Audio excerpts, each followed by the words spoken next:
we OG, we OG. Oh no, G.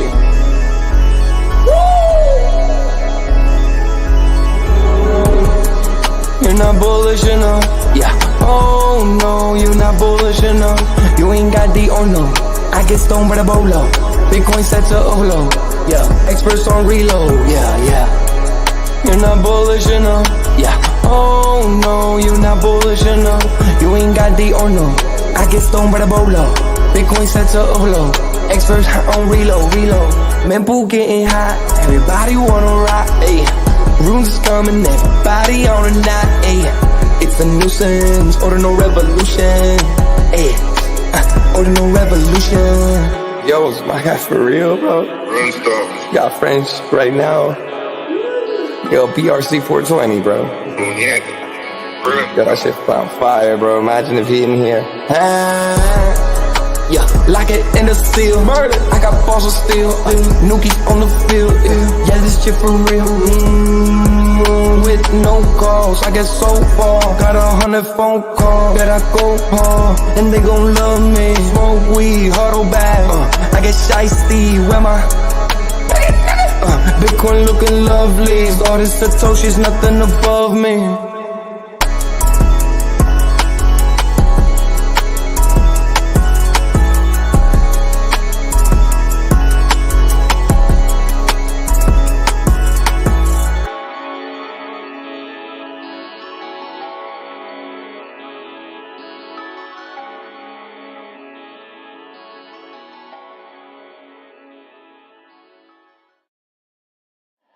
Bitcoin's alive, what you gon' do? Mempool fees are high. Ordinal. Where does it stop? Nobody knows. It's a revolution, ayy. Bitcoin is the one, no substitution, ayy. With Shizzy and Yagobi, it's Ordinal Revolution.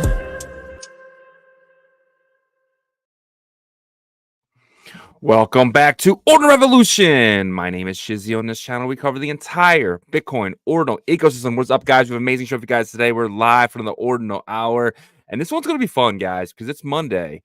And I think the best thing to do on a day like today, what really isn't much news, is kind of go over the markets, give you guys a full market update, kind of take a look at your bags, take a look what everyone's holding, give our opinions on the assets that are in this ecosystem. We're gonna look at everything today. We're gonna look at tap tokens, rune tokens. We'll look at some BRC20s, some fractal BRC20s. We're gonna look at some Merlin tokens. We're gonna look at every single aspect of this ecosystem and kind of just give you guys a glimpse of what we're seeing and what are the actual prices. It's gonna be fun. It's gonna be exciting.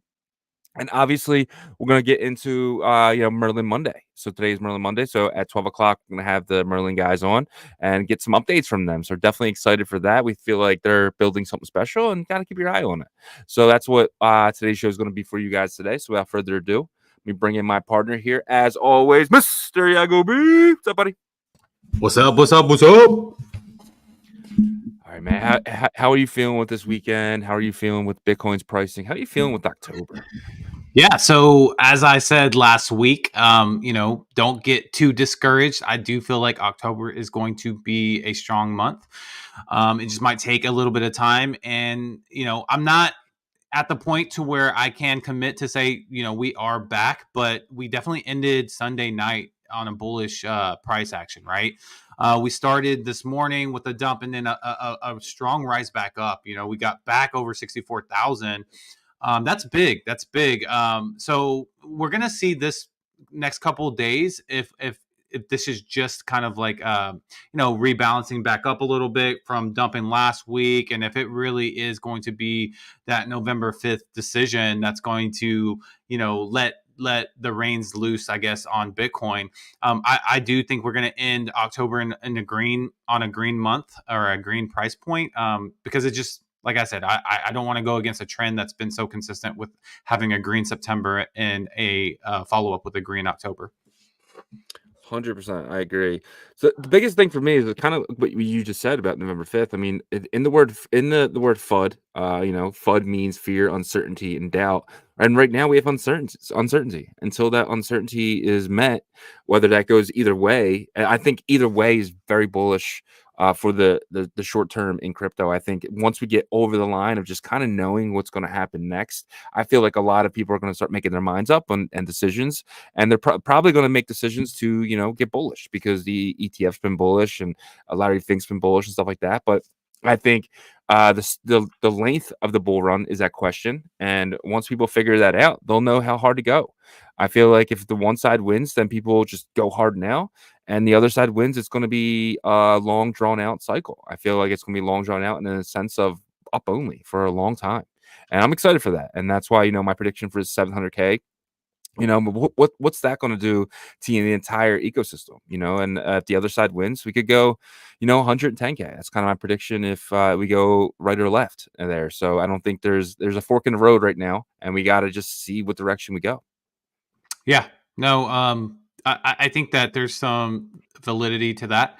But again, I think that the people that were doom and gloom last week in the first week of October, they're going to be able to breathe a bit here, in my opinion, in the next, at least the last 2 weeks of October. I would assume that's my guess, but we'll see. We'll have to see, right? Yeah. Like it's always speculation until it plays out, and we'll see if I'm right or wrong. Yeah, man, 100%. Not a lot of Bitcoin news today. Very very boring. So we'll jump right into the Bitcoin fear and greed. So last week was a 61. Yesterday was a 50. Where do you think we are today? 50 was the day before, and then 8 p.m. I don't know. I'd say we're about like a 54. Pretty damn close. We are exactly where we were yesterday with zero change in the structure here, sitting dead center. I mean, you can't go any more center than 50, right? So that is, it's very, people just can't make up their mind right now. People don't know whether to be bullish or bearish. And like I said, I think that's kind of where we're gonna have to deal with for at least the rest of this month. Yeah, I think it's the more of like the new retail participants can't determine, right? But the Okay. people that have been here, even though we know that there's going to be at least some bullishness coming for Bitcoin's price action, it's just like when. So yeah, you're right. There is uncertainty, I think, from both sides. We'll see. We'll see. Fear, uncertainty, and doubt. That's FUD, guys. Just want to add something to this real quick. All right, let's kind of get into the so this is pretty big. Trillions flow into China's stock market. So we do know China was on vacation all last week and they opened back up this morning, which was last night for us. But Bitcoin set for a comeback. Investors chasing massive gains in China stocks, but experts predict capital will flow back into crypto once this rally cools down. And this is something we talk to a lot of people that live in the East, and they've said the same thing. They said the stock market's been booming. They know exchanges that are letting you trade stocks now that didn't let you before because of the demand that is there. So how do you feel about this? And do you think that money eventually does come back? Well, this is what I was saying whenever we were talking to those people, and I think I spoke a little bit about this in our impromptu live yesterday, right? That they're going to the smart crypto Bitcoin whales, Chinese Bitcoin whales. They're trying to take advantage of a market that is thriving, and then once they make profit, they're going to put back into Bitcoin because they know where Bitcoin's heading in the next 12 months, right? So this is actually really good for Bitcoin, in my opinion, because now they can take profits from the Chinese stock market and then help pump Bitcoin up for the late Q4 and then spring of 2025. So this is, in my opinion, a very bullish event that's occurring. I agree. 100%. Like this is, you gotta understand how massive this is. I mean, the Chinese people are very, bullish on crypto, even though the government doesn't really let them be. And right now they chase the gains, right? Like you have to go where the gains are, and the gains aren't here right now. But eventually they will be. And once that happens, I think it'll be, a few days after November 5th. And then once they see that we're kind of pushing, that's one thing about the East. They're momentum traders, and I've noticed this over the last course of last year. They don't buy early. They buy momentum, and they get out when they feel like the momentum is gone. They're completely momentum traders, and they're doing the same exact thing to the China stock market. And I mean, maybe I'm not. I've only had a year or two of really watching them and understanding how they roll. But every single time that I go to Twitter and I see Chinese writing on stuff, and it's momentum. It's momentum chasing. It's momentum trading. Yeah, they're very good about that, right? Kind of getting in and out, but they're human too, right? So they have the greed aspect. Sometimes you'll have some bag holders on that side, I'm sure. Yeah. But I think just looking from an outside perspective in the West, this is something that's bullish that's happening, in my opinion, right? Like it is going to flow back, Yeah. because Chinese do love crypto, and they're really excited about the Bitcoin ecosystem. So the biggest thing is the Chinese whales, right?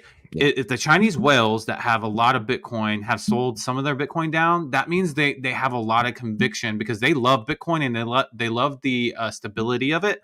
And so if they're selling any of their Bitcoin down to get into the Chinese stocks, then they have strong conviction that they can make a quick play over there and then bring profits back into Bitcoin. To me, you can't ask for a better scenario than that. 100%.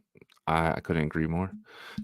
All right, let's kind of get into the Bitcoin price action. The Bitcoin price action today is brought to you by the great guys at BitPerp. BitPerp's going to be leading the way of Bitcoin leverage trading in the Bitcoin ecosystem, in my opinion. They are starting their 2-week trading contest where it's going to be all paper trading, guys. You have absolutely nothing to lose and everything to gain. And what I mean by that, you can go 100x on Mr. Yen, right? And potentially win the contest in day one.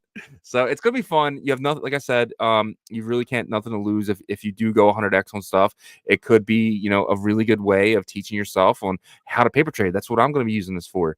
And today begins the 5 days of BitPerp. So every day this week, we'll be giving away 5 VIP passes. And all you have for today's contest is really simple, really easy. All you have to do is go to the Ordinal Revolution Twitter page and put your MetaMask handle in the comments. I'm going to put it in the comments here so you guys can go and do that. And please, if you guys don't mind, if you guys share that as well. But here, make sure you're putting your MetaMask address in there. So BitPerp's going to be on BitLayer in the beginning. They're going to be on multiple chains, but BitLayer is where they're going to start. And so all you have to do is put your MetaMask address in. It doesn't matter, it's just your MetaMask. So if you have Ethereum, BitLayer will work over there, which gets you prepared for this trading contest. So get one of these passes, guys. Trust me, if you guys are airdrop hunters, if you guys are point chasers, this is something you're going to want. So definitely get in there, and you have a really good chance of winning because hasn't been many entries so far. Yeah, definitely go do that, guys. Because you want those VIP benefits, and they'll whitelist your address. So it does have to be an EVM address. So make sure that you're putting that in there. Okay, guys, before we get into the Bitcoin price action, let's get this energy going. We got 95 people in here. We need more people in here. So if you're on the YouTube side, please smash that like for us. It helps with the algorithm. And if you're not subscribed, make sure you're subscribed to our channel and turn the notifications on so you know when we go live. On the X side, guys, share this space for us. It helps us so much. That's where you can support us, and hit that like as well. But let's take a look here at the BitPerp Bitcoin price action. It's a little tricky this morning, guys. It's a little tricky this morning. And the reason why I say that is if you look right here at the MACD, you can see we had buy pressure, right? Since late yesterday, it's showing 10 p.m. here. And then it started to kind of die off. And then we bounced right back up and got above 64,000 again. But you can see that the MACD buy pressure is not as strong as it kind of built up over here. So I think we need to see here for the next couple hours if this reverses back down to sell pressure. I would be cautiously optimistic, probably not take any risky trades here, just because, when you have a good length of period of one way of either buy or sell pressure, and then you have a short-term kind of reversal, and then it only lasts for a very short while, and then it goes the other direction. A lot of times what I see happen is that that opposite side that happens, it doesn't really have a lot of stamina, right? So we could see a sell down from here a little bit, right? Maybe get back down to 63,000, maybe even below that, but that's not I'm not saying that I'm very confident in that either, because we've had bullish sentiment since a late Sunday night, right? So if you look here in the stochastics, it is showing that, like, we've been up and overbought, but then we came down into oversold, and we just barely were over here. So this is another indicator that kind of lets me think, hey, look, we didn't spend very much time at all in oversold or the sell pressure. So for me, I'm cautiously optimistic about the price today. I think we probably chop between 63 and 64. I don't think we, blast up, but I could be completely wrong. I didn't expect that blast up last night. Right. So that's what I'm seeing on the hour chart for the rest of today. Probably a chop between 63 and 64,000. Cautiously optimistic. And then on the 8-hour chart, so this actually looks pretty good for like the weekly forecast, right? We have started our buy pressure signals here on the MACD. The second MACD candle looks pretty strong. That doesn't mean that we're set. That doesn't mean that the week is set. We have a lot of economic data coming in this week that could turn things around, so it could get really volatile midweek. The stochastics kind of showing that we're just hanging around here kind of in the middle. So not really a huge bullish indicator that we're heading right up, but it's definitely a positive sign if I had to pick one side. This is good. This is showing at least that we can possibly have that October that we have been talking about, and this would be the start of that. So that is what I'm seeing for the week is some positive sentiment building up. Need some more further confirmation, but as you can see, the price is already kind of dipping from what I was talking about not long ago. It was just at 63,700, so it could be having that reversal down now.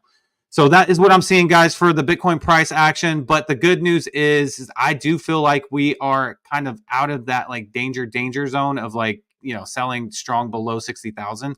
So let's see what happens for the next couple of days and the weekly forecast. Yeah, 100%. You did speak about economic data this week. I kind of just wanted to show that for anyone who doesn't know. We got Thursday, October 10th. We have core CPI year over year and what is it? We also have initial jobless claims. So Thursday's a big day for economic data. We could really get a pump or a dump depending on what this data says. The data is not as important as it was before we got the half point cut that we received last month. But I still feel like we do have I think it's an early week of November. I think maybe November 7th or 8th, where we do get Jerome Powell to come out and speak and kind of say.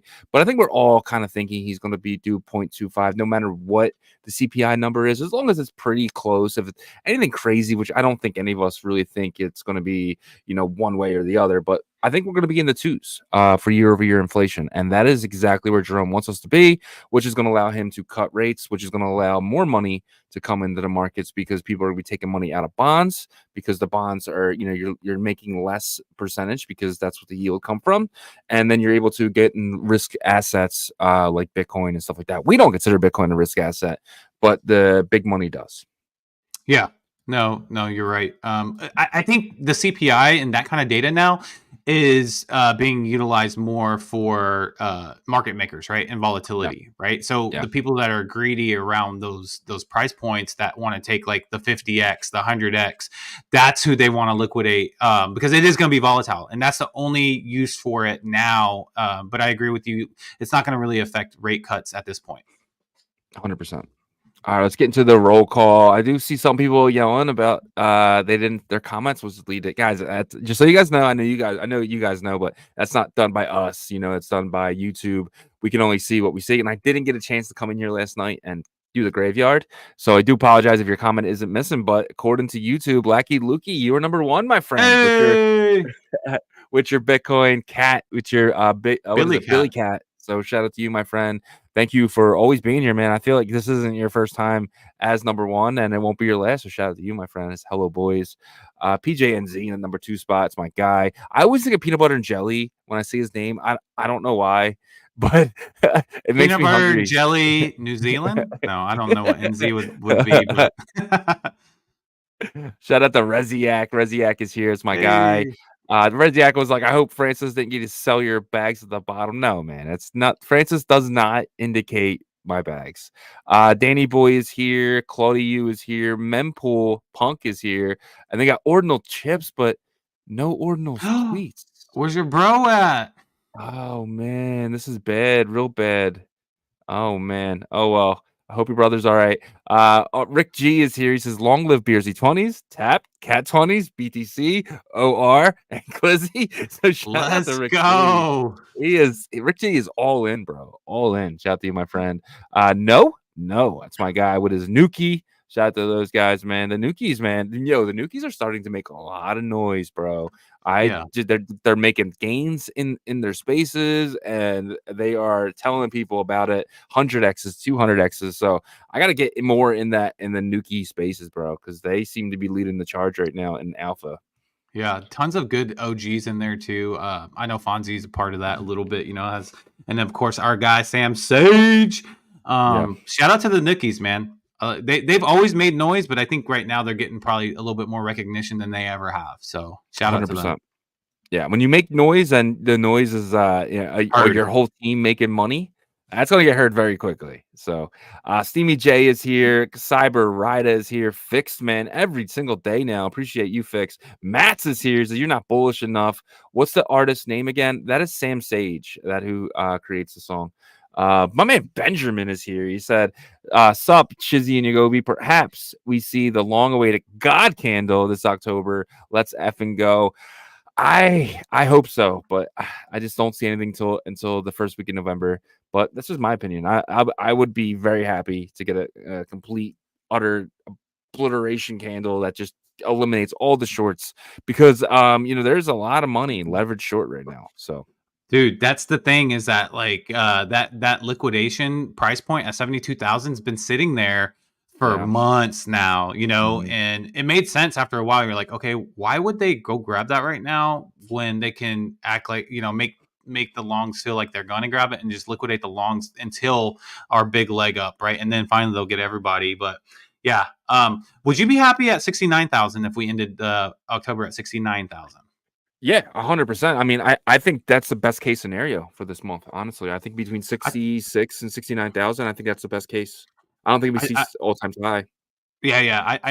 I definitely think we end the month between 66 and 69 though. I think Yeah. I'm confident in saying that. I would love November 5th to come and we're sitting right at 71,000 and just kind of waiting to see if we go one way or the other. But I do really feel like we're gonna have a huge dip if the left win, and a huge pump if the right win. And that's just indication of who's been talking about Bitcoin this entire time, and who's kind of been not regulating it, right? Not regulating the space whatsoever. Which is, now I think about that, it's kind of glad they didn't regulate anything, because I don't want the regulators to put their greedy hands on our situation here. So. Yeah. Well, if Polymarket has any indication, right now this is the largest lead I've seen. So take a look at that when you get a chance. Yeah. I can actually show that. Maybe not. Maybe we might get. Yeah. Trait is here. Shout out to Trait. Noob 3D is here. Cheaty is here. It's our guy right there, man. Yay! Shout out to Cheaty. Amelia is here. And then we got Cash Egg. We got Cash Cats. GM fellas. Coffee and the donuts and the dog go to the moon. Shout out to Cash Cats. It's our coach right there. Shout out to Coach. Nighthawk is here. Sleepy as F, or a lot of other stuff, but have to make roll call. Shout out to you, Nighthawk. This Yeah, guy, if you man. don't know this guy, man, he is driving around the city of, I want to say, Los Angeles or California, or the state of California somewhere, and he is an Uber driver during the night, but a crypto trader during the day. Shout out to Nighthawk, man. And we have Rod, who says, Big Rod is here. He's 100 viewers. So, I mean, we don't Nice. have 200. We have 300 right now. So shout out to Big Rod. That's our guy. Patty Poo is here. Chief Axel is here. Shout out to you guys, man. Patty Poo the Machine and Chief Axel, just legendary. LSR is here. Yeah, this is the wrong area for that one. But there's another comment go to that one. But shout out to Cool Crypt, or Coup Crypt. Yasher, he says, Oviato's private sale, 8 a.m. Yes, I did see that. I saw it last second. They're doing their private sale today. To look out for those guys. I Walk Alone is here. Choda, it's our guy, man. GM, pump it to the moon, fellas. Let's go. And then I Walk Alone says, smash that like and share everywhere. I have to push Shizzy to 30K. Yes, Ordinal Revolution at 30K. But shout out to you. I walk alone. I appreciate you, my friend. And Reziak said, I'm just messing with you, bro. I love you, Reziak. You're my guy, bro. Even though if you got an OMB, but it's okay. It's okay. We'll get through that. No, I'm just kidding. I love the OMBs. Just yeah. Oh, we got someone right at the end. Oh man, I can't say this name. Yeah, don't say it. Don't do Shout out it. to you. Oh man, shout out to you guys, man. And that is your roll call for this beautiful Monday. Showing All up, right. man, every day. Got to give you guys props. So Hell yeah. All right, guys, it is time to get into the market update. Let's talk about your bag. So get excited. We're going to talk about we're going to start off with the collections first. I think that's proper because they were first after all. I'm going to go to the 7-day. In number one spot, we have the puppets sitting at 0.138, up 8% on the 7-day. In that number two spot, we have the node monkeys down 7%, sitting at around 0.173. This is the closest the puppets and node monkeys pretty much been in a long time. So that's pretty cool to see. Can the puppets pass the node monkeys? I don't think so. I don't think it will Yeah. ever happen, just because there is this like subconscious psychological barrier of node monks being that Yeah. early inscription 10K. So I don't see it happening. Gotcha. And we got runestones. We all know that has 2 meme coins still inside of it. You receive, I think, one this year and then another one next year. Leonis really hasn't spoken about this at all, but it's just kind of going off speculation. But yeah, you can see the runestones are up 12% on the week. Ordinal Maxi Biz down 7% on the week. It's really weird. Node Monkeys and Ordinal Maxi Biz have been the really only things that really haven't pumped over the course of 7 days. Why do you think that is? Because they pumped before. Gotcha. So like whenever Bitcoin pumped up to what was it? What did it get up to? Like a week and a half ago, I think, or something. 66, 67. Yeah. So it was pumping during that time period and then pulled back. OMB, I don't remember, but Node Monks for sure I do remember. Yeah, I know no monks. They went from like 0.11 all the way up to about 0.21 in the matter of that 7-day period when Bitcoin was running, and now it's kind of taking that dip from there. So, and that's kind of why it's probably why you see these two kind of dipping. But you see the puppets and the frogs just absolutely killing it. Are frogs back? Well, I don't know if they're back, because we've seen this happen with them where they pump like sporadically and then they end up losing their momentum. I think frogs have to have this pump. Like if Bitcoin continues up, right? Like we do end up having October. I do think frogs benefit from that. But the frogs, like they just haven't had that moment to where they have a continuation pump since last November, when they pumped to 0.5 or 0.4 something, right? So, but this is a good sign. If Bitcoin can continue pumping, then I think frogs continue as well. And then we'll say they're back. But until then, if Bitcoin stalls out, then frogs will retrace. So like the frogs have been a really good trading ordinal during those moments. But yeah, we need Bitcoin to continue for them to have success. 100%. I couldn't agree more. We did have a question here. So you guys are not going to talk about the Rune Protocol activation? Yeah, we're saving that for later. Just relax. We got plenty of time. There's nothing to really talk about. It's activating. We don't know anything anyone's doing. So just calm down, Samson. Everything will be all right. But we'll talk about it. I promise. The Taproot Witches. This is a newer project. It really came out of the Taproot Wizards. This is kind of like the female version of that. Really amazing artist and everything like that. She goes in the Nuki's spaces. I've tuned in for the mint of that. Really seems smart. She's from I want to say like United Kingdom somewhere.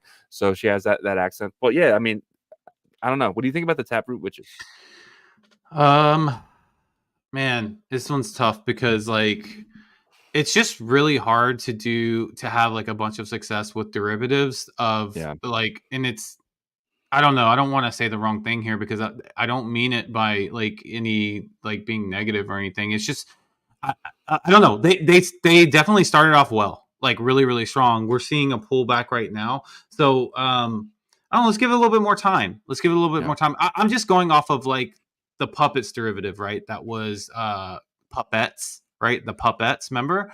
And how I think they had a little bit of success and then they dumped really hard. So I don't want to really see that happen again. I want to see some sustained success. But hey, Bitcoin continues up, then a lot of these ordinals projects that has any support will see positive, price action. So I'm rooting for them. 100%. Couldn't agree more. Pizza Ninjas, Quantum Cats. Ninjas are down 6% on the week. The Quantum Cats are up 3% on the week. Obviously, Trevor and Udi, two of the bigger Cabal members. No, I'm just kidding. Two of the bigger space guys in the space. How do you feel about Pizza Ninjas and Quantum Cats? They're both going to have success in this bull run once Bitcoin really takes off.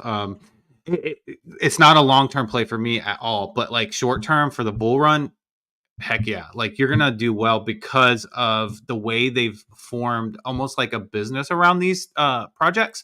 Like if you go to any relevant Bitcoin event that has an ordinals event, and any relevant Bitcoin event always has a ordinals event attached to it. Pizza Ninjas and Quantum Cats have side events, right? I think the one in Singapore is the only one that I didn't see like Quantum Cats at, right? So that was surprising to me, but Pizza Ninjas had their masquerade party. It was really dope. So because of that, the way that Trevor and Udi run these collections, I think that they're going to have a really good pump during the bull market. So, but again, like once the bear market comes back and everything is like a ghost town, if that happens again, we don't know if it's going to happen again. But if it does, I feel like these two will suffer from that. So short term play, smart in my opinion. Long term play, probably get out. That's just my opinion. Yeah, I agree. What about opium? I know you're a big fan of opium. Not the drug, but the collection. But yeah, I think opium really needs to give credit to the puppets here because, like, I think without the puppets, I don't think opium would be the price that it's at. And being able to sustain. Yes, it is a early inscription collection, but so is honey badgers, and so is the frogs, right? And so because of the puppets, like opium got to benefit from that, and that was one of the biggest anomalies, I think, is seeing a derivative pump up the original collection, right? So because of that, though, it will always have a floor higher than puppets, and to me, that's extremely bullish. So and the collection size is smaller and stuff like that. So that's why I'm bullish on opium. Yeah, 100%. I agree, and I just feel like the guys behind it, the Farmer Joes, the Decentralized, the Annas, all the big puppet people, the big people in that they're all opium holders first, right? So opium, if you had an opium, you got like 5 puppets. That was kind of like the mint thing. So the opium, it's like it's like the grandfather, but the puppets have that name, right? That name that rings bells. So, but I do think that it's going to get harder and harder to get an opium as more and more puppets do go up. So definitely bullish on both collections. I'm bullish on if I had to pick a top 5 here, I would definitely go probably Node Monkeys, Puppets 2, Quantum Cats 3, Pizza Ninjas 4, and then OMB 5. Do you agree with my thing, or do you have a separate top 5? Well, I think that the top 5 you could mix in and out a couple of collections, and most ordinals enjoyers would be satisfied with it because, like you have opium in there, you have Quantum Cats, Pizza Ninjas, Node Monks, of course. You have people would be okay if you put frogs in there. I think you could go probably as far as I don't know about Nat Cats are probably a little bit out of the reach of top 5. But there's about 3 that are interchangeable in the top 5, and I think most people will be okay with that. Yeah, I think you're right. I think you every top 5 has to have puppets. I think every top 5 has to have Node Monkeys, and that's just because of the volume, right? I mean, you can agree with it depends, right? Like you could say volume wise, yes, but value wise, like how can you say that puppets has to be in the top 5, but you don't say opium has to be? Is it because you might not be able to move your opium? Yeah, exactly. So for me, I would never I don't ever get in anything with this low supply, and the lowest supply I would get into is 3,333 or something similar to that. I would never get into something as small as opium, just because of the fact that I like to be liquid. I like to get in and get out of stuff when I want to. I don't like being told or have to wait. Yeah, and the community support too. When you have that Exactly. many more holders, they're gonna push puppets harder than they're Yeah. gonna push opium. But yeah, if we're, if I was someone who wanted to hold long term, I would hold an opium before I'd hold a puppet long term, right? So I think that's where, but it depends on your time frame, your horizon. If you're a trader who wants to get in and get out, make profit and move that profit into other stuff, then puppets is probably your way to go. Yeah, yeah, different strategies for different time frames, right? Yeah, So, 100%. Give me one collection that is not here in the 10 that you want to take a look at. I'd like to look at Alu to see how Alien. Alu's doing. Yeah, Alu. I feel like they What was it? have this kind of cultish. It's AILU. AI. Okay. Yeah, there they are, the pandas. Panda, panda, panda, panda, panda. So they have like this cultish Did community, not go right? through. Oh, it didn't go through. They're What still the there, hell's right? going on there? I think so, but You're getting hacked. You're getting there hacked. we No. go. There we go. Yeah, the panda Yeah. guys are yeah, and they got a pretty big community. We know that they're always in OSD and stuff like that. So yeah, it's a really one to keep an eye on here. Yeah, they're Um, down 20.6% though on the 7-day. I know they yeah, pumped pretty hard, obviously over a week ago. But yeah, they have like this cultish type of community. Like if you go into their chats, it's pretty funny. And the founders are like cypherpunks, and so they have integrated like their collection into different AI stuff, yeah. and you can use them as characters and like metaverse type of worlds and software and stuff. So that's really cool. I think they turn it up once we get into like the bull run. Another one is Billy Cats. Obviously, Yeah, I Billy. have a Billy Cat as a PFP because I Ooh, believe the Billy Cats. I believe in the Billy Cats. I believe that the branding coincides with the $1 billion cat token, runes token, and so you can see like when that pumps, so do they, right? Like if you look at the yeah. 7-day, they're up 23.1%. Yep. And you have to also remember is 400 that are locked in the fluid tokens staking mechanism, right? Which is locked in your wallet in a self-custodian way. So this is, pretty big because a lot of those came off the floor. You saw it go from 0.0007 all the way to like at least 0.0012 when the staking thing was going on. So a lot of those came off the floor and entering the staking. And for every one, you're getting a good amount of Billy tokens. You're getting like probably $30-$40 in Billy tokens. So it's pretty Yeah. huge. Well, and like goes to show like how strong Fluid's staking platform can be, right? Yeah. And I think we're gonna see like here in the next 2-3 weeks, like how really impactful it will be because there's gonna be some new collections that tried this new mechanism with Fluid, their staking platform. So look out for that. But there's a couple other sleepers that our guy Danny Boy right here. If you guys aren't following Danny Boy, go follow this guy. He's been Yeah. picking winners left and right. But he says Royals are a good buy, in my opinion. I agree. They're the second most popular DMT project. If you go to the Royals right now, I think on the 7-day they're down. So it might be a good opportunity to kind of get a position, not financial advice. They're down 19.7% on the 7-day. So these got all Yeah. the way to like 0.003, I want to say 5 or something like that, like a week and a half ago. But yeah, what do you think about the Royals? If I was going to go any DMT project, I would just go Nat Cats. I just feel like they're going to be the biggest winner because they're, First. everything. But I don't know. It's just like their first is first. And, I'm not, I like the DMT stuff, but I just hate the art. Like, I think these look dumb. Like, I don't know. And I understand why they look like this. It's the whole thing and stuff like that. But, and, some of them look like cross-eyed and stuff like that. But, yeah, I don't know. I'm not a huge fan of the DMT look, and if I was going to hold something, I'd like to have something that looks, better than a couple squares, right?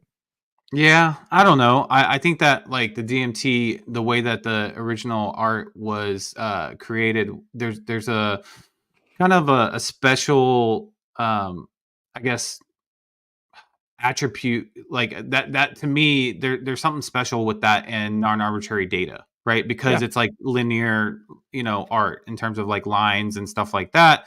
And so I think the early projects will hold value because of that, actually. But yeah, Nat Cats for sure is like something that I think is going to pop off. I think those two will be the two most popular DMT projects. Another sleeper, in my opinion, is going to be the Honey Badgers. Even though their total collection count is lower than Well, actually, I think they did go to 10K. Yeah, they eventually went to 10K, but they're split up in terms of inscription numbers, right? Like they have the below 100K inscription numbers, and then it goes all the way to what was that 1 million? Yeah, one. One Yeah, million twenty one nine five hundred million. eighteen. Yeah. Yep. So There. so that's a little bit of an issue, because if you do have the sub 100K, I have a sub 100K one of these, and it's like it kind of gets lost in the sauce a little bit, right? Well, you can click Um, this if you wanted the sub yeah, you 100K. Yeah. sure, but how many of those exist? It should say a number right Uh there. Does it not show? 981. So almost 1,000 of the Yeah. 10,000. So almost 10% of the 10,000 collection is sub 100K. I just kind of wish that they would be, um, you know, I wish the whole collection was. If the whole collection was sub 100K, it would be Point one. competing, yeah, Yeah. around there. So All right, let's jump to runes. See how the runes are doing. I hear Adam back tears. What?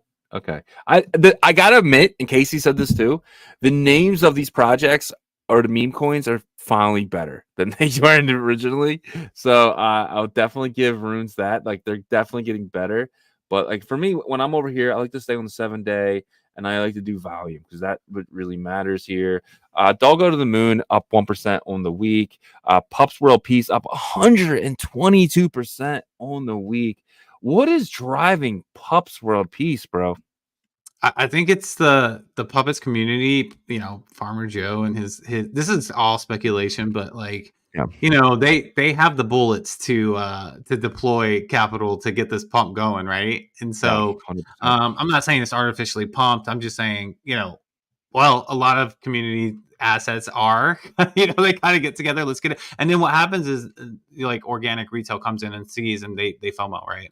So that's a huge jump. So 122%, you're talking about, this being at probably like $60 million not long ago, or about a week ago, and it pumping that much higher. But we knew that pups in that whole group, they know how to really get things going, right? So I'm not shocked. I think pups is going to be a very successful rune, and we're starting to see that. 100%. Sasha the Bitcoin cat. So the guy Sassman, he had a cat named Sasha. So Sasha, it ended up being a Solana token, and now it's a rune. I mean, it's doing volume. It did $1.64 million in volume. It's looking like the market cap is 1 million, 15 BTC. So what do you think about Sasha the Bitcoin cat? I mean, it's a cat. I think it's cat season over here right now. So I don't know. Well, this is exactly why we told you to go follow Danny Boy D Blocks, is because he hit 200x on Sasha. It was that was a perfect opportunity with the HBO special, right? And then also taking advantage of this whole like cat narrative that's happening. The cats are going to thrive, in my opinion, during meme season. But yeah, look, it's at $1 million market cap. It's still early. There's only 648 holders, so that worries me. I think once this gets past like 1,500, you show some sustainability, and I think that you can take a shot at it still, because it's probably not going to cost much for you to have a 10x if Bitcoin does decide to run, and we have a rune season here. So there's some risk reward, but I think it's worth it. It's worth taking that risk, in my opinion. Yeah, 100%. $1 billion cat up 38% on the week, and base internet panda up 239% on the week. What's your opinion on these two freaking monsters of a rune right here? Yeah, so I mean, obviously, everybody knows I'm big on Billion Dollar Cat. The branding is just the best. There's no better branding, in my opinion, in any ecosystem for meme ability and logo. You know, the Bitcoin B for the guys. I've been memeing the crap out of this, but it's so easy. It's so easy to meme a Billion Dollar Cat. I think the community has done an amazing job with the website, being able to create memes on the website, also giving kind of tangible glasses, and then at events they give away t-shirts and hats. I have a hat actually too. But yeah, so I think this one is just starting to kind of come into its own in terms of like the potential. But I think this one can really get going. Look at the holder count. So you have 9,009 versus Yeah. pups at 8,004. So obviously there's bigger bag holders on the pump side. If you split up that like market cap by quite a bit, I would 160 million to 60 million, and there's 1,000 more holders on the billion dollar cat side. I think that's bullish for a billion dollar cat.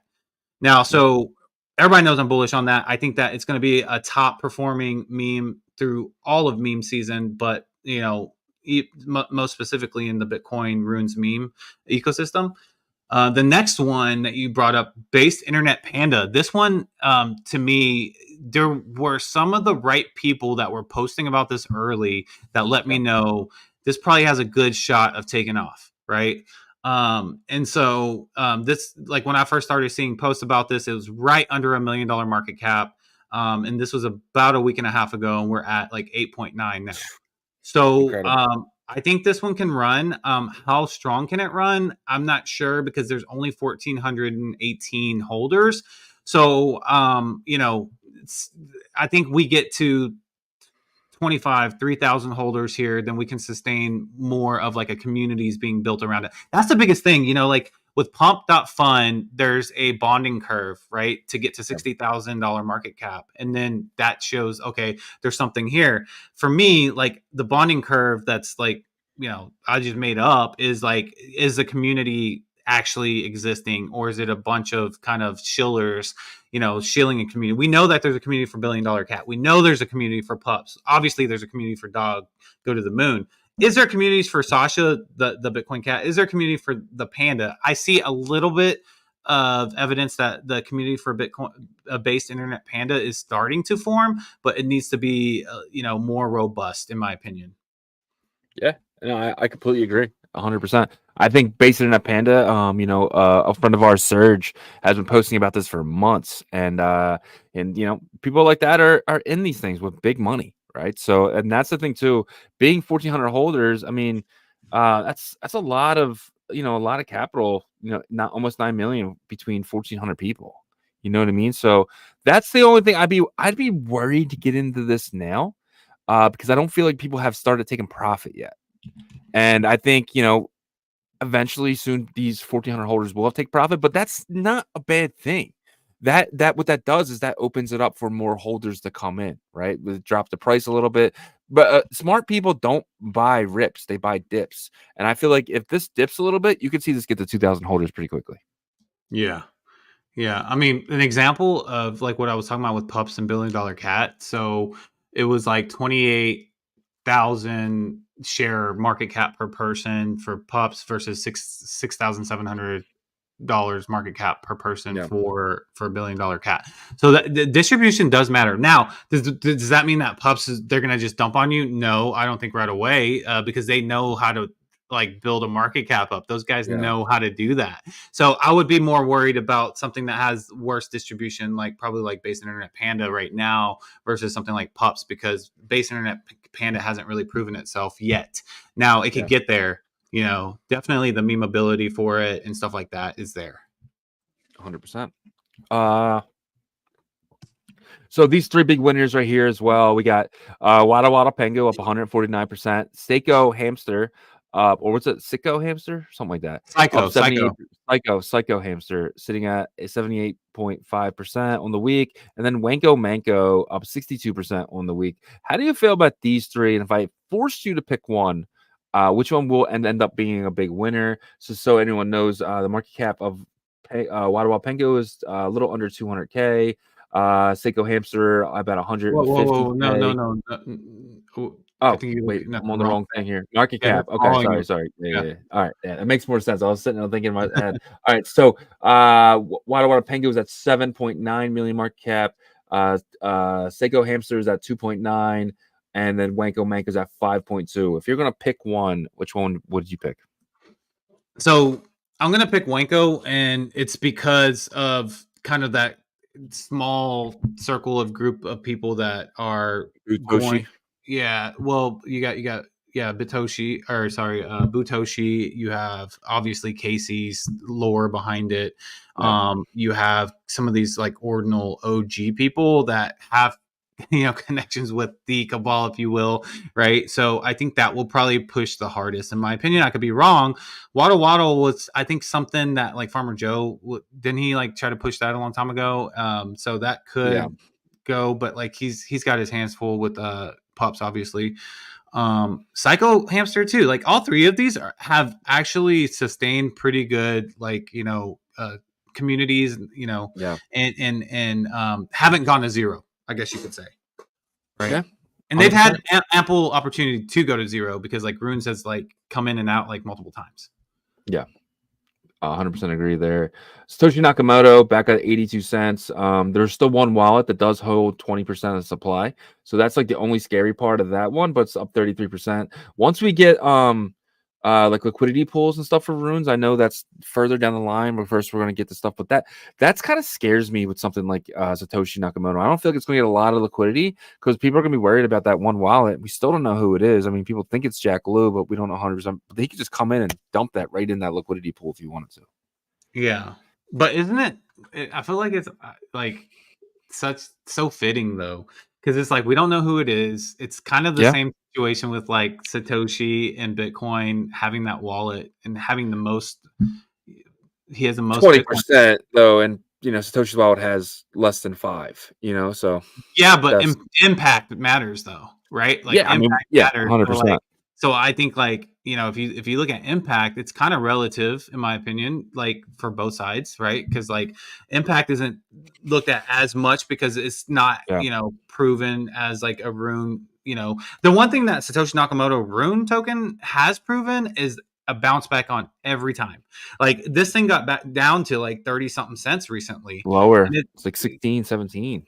And it's at 82 now. So it's almost back to where it was when last time runes was hot, and it will go past $1 again. I'm almost like, and there's 16 almost 17,000 holders. Yeah. 100%.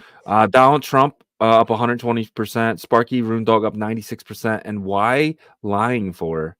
Up 100%. So what do you think about these three? Have you looked into any of this? They're very kind of small market caps. Donald Trump obviously 3.5, Sparky Rune Dog 2.17, and this one, this why lying for is at 106K. I don't know, man. It's weird. I don't think that's one of the ones that Casey was talking about as like good names. Okay. I think that's a horrible one. I don't know. There has to be an inside joke or something. Yeah, I don't know. Why are you lying for it? And then one of our favorites, Mr. Yen, sitting here at 0.974, a little bit under 10 cents. What do you think about Mr. Yen? Man, he's my hero, right? Mr. Yen's my hero. He's the best Japanese businessman that we know. Look, he's bounced back every time, kind of similar to Satoshi Nakamoto, right? Like, the first time I think he went to 20 cents, and when runes was popping a little bit, he pulled all the way back down to 5 cents. Second time he popped all the way to 38 cents, and then he popped all the way back down to like I think it was like at 3 cents. Now he's at 10 cents. Let's see how far he can go. I do think like if we do have a runes run that he makes an all-time high again. You just can't doubt the man. He's consistent. He's like consistent in loving his son. He's consistent and putting out these amazing memes. So let's see what he can do. Mr. Yen doesn't make sense. He makes dollars. Does Mr. There you Mr. go. Yen, oh man, does, that's does Mr. Yen go to $1? If we go on, like if we officially go on like if Bitcoin hits an all-time high, yes. I mean, that's only what, $20 million market cap? I'll say market cap? Yeah, I'll say 21 million because he has 21 Yeah. million supply. But I'll say it right now, yes, Mr. Yen goes to $1 if Bitcoin hits an all-time high. So Mr. that would be Yen awesome. does not make sense. He makes dollars. Mr. Yen only loves his son. And then we have Liquidium token and I can never say Mackerel, this one. mackerel. Macro packs up 200 almost 200% on 7 days. Wow. Sitting at Yeah, 380. Okay, it's very small market cap though.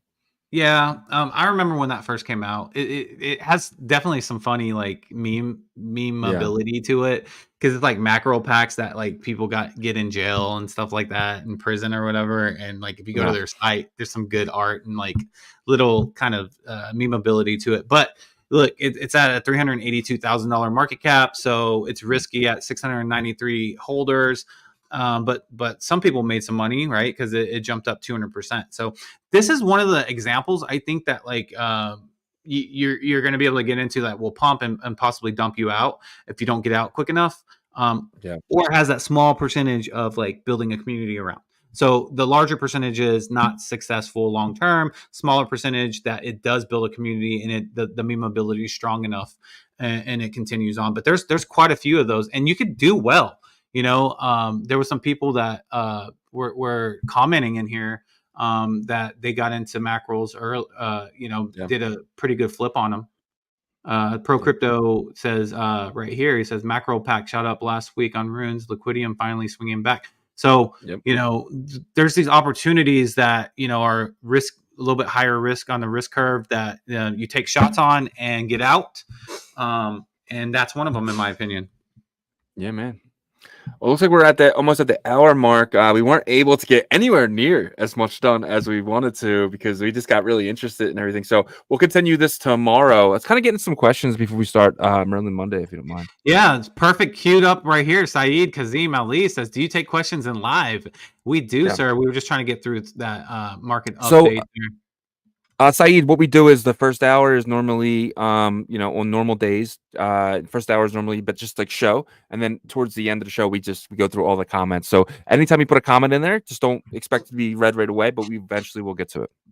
Yeah. Well, let's head on real quick. Like, what your thoughts are since we were talking Yeah. about Rune real quick. What are your thoughts on the Rune activation for Fractal?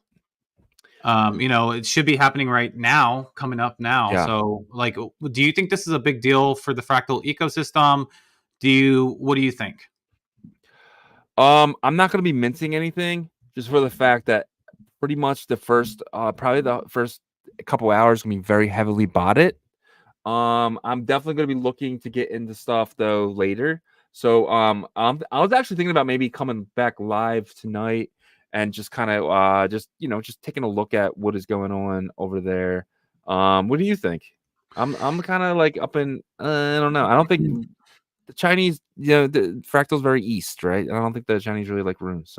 So I think that this is, I mean, in my opinion, this is the only reason they would do this is to prepare for bridging, build a bridge, runes from Bitcoin layer 1 runes to Fractal.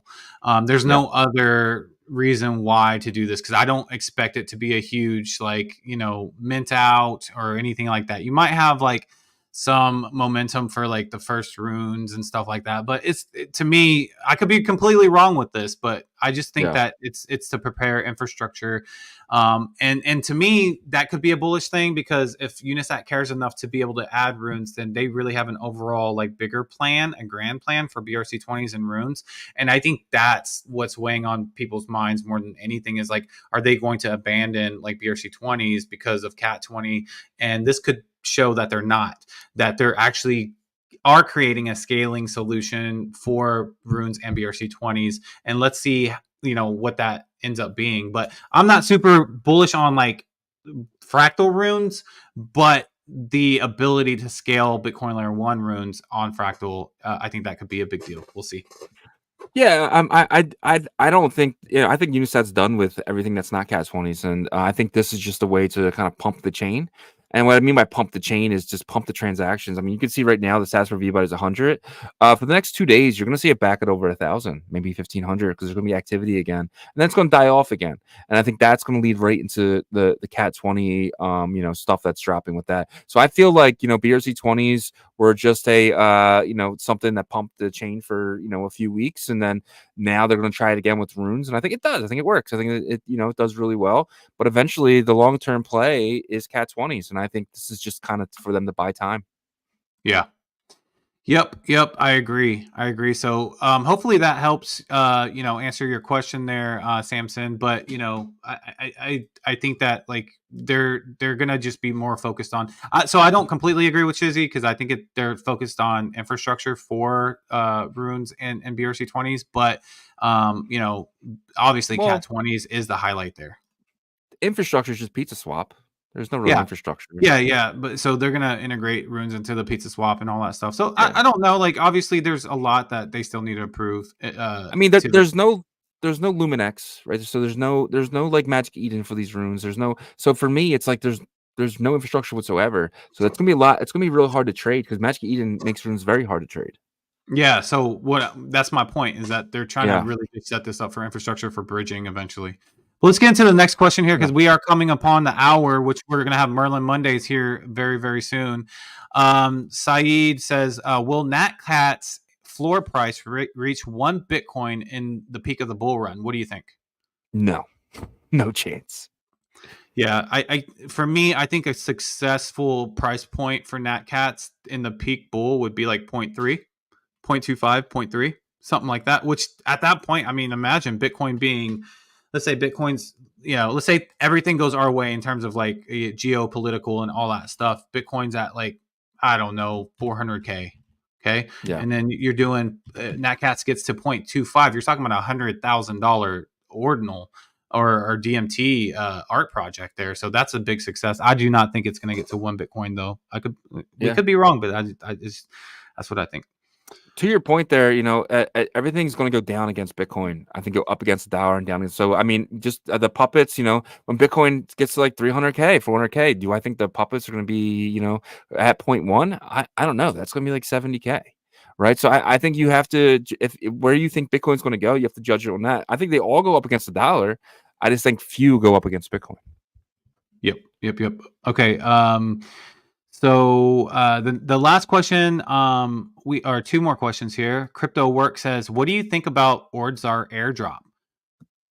Very bullish on Nakib, very bullish on Ordzard. Yeah, I'm definitely going to keep an eye on it, keep watching it, maybe buy some dips and sell some rips. But my ultimate goal is to accumulate the Ordzar token, the Czar. Yeah, and we have something cooking with them, guys. So Ordzar is definitely one that wants to give back to the community. So keep your eyes and ears open for that collab there. But yes, I agree. I'm bullish on Ordzar.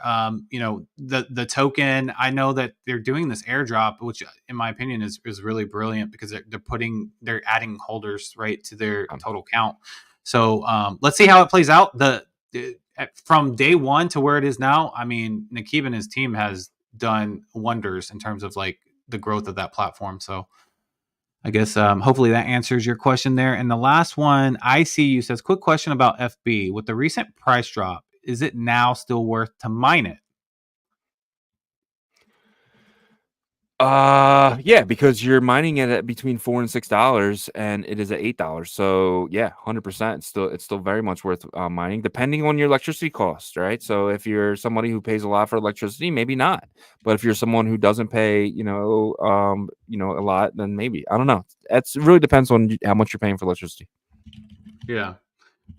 Yeah, no, we had this conversation with Adam McBride. If you go back to our Bell's Corner episode 3, and it depends on how much conviction these miners have in the chain, right? Because with the total circulating supply not being out, and we're heading into this bull run, it doesn't matter if you take like marginal losses here, because if you expect this to do like, let's say like 20% of what BNB did, 25% of what BNB did the first time it ran up, then to them it's worth it, right? Because you're going to be able to mine a lot of these FB, but you're going to place your bets. Your speculation is it gets to $100, it gets to $200, whatever your speculation is, and I think they'll make that decision on that.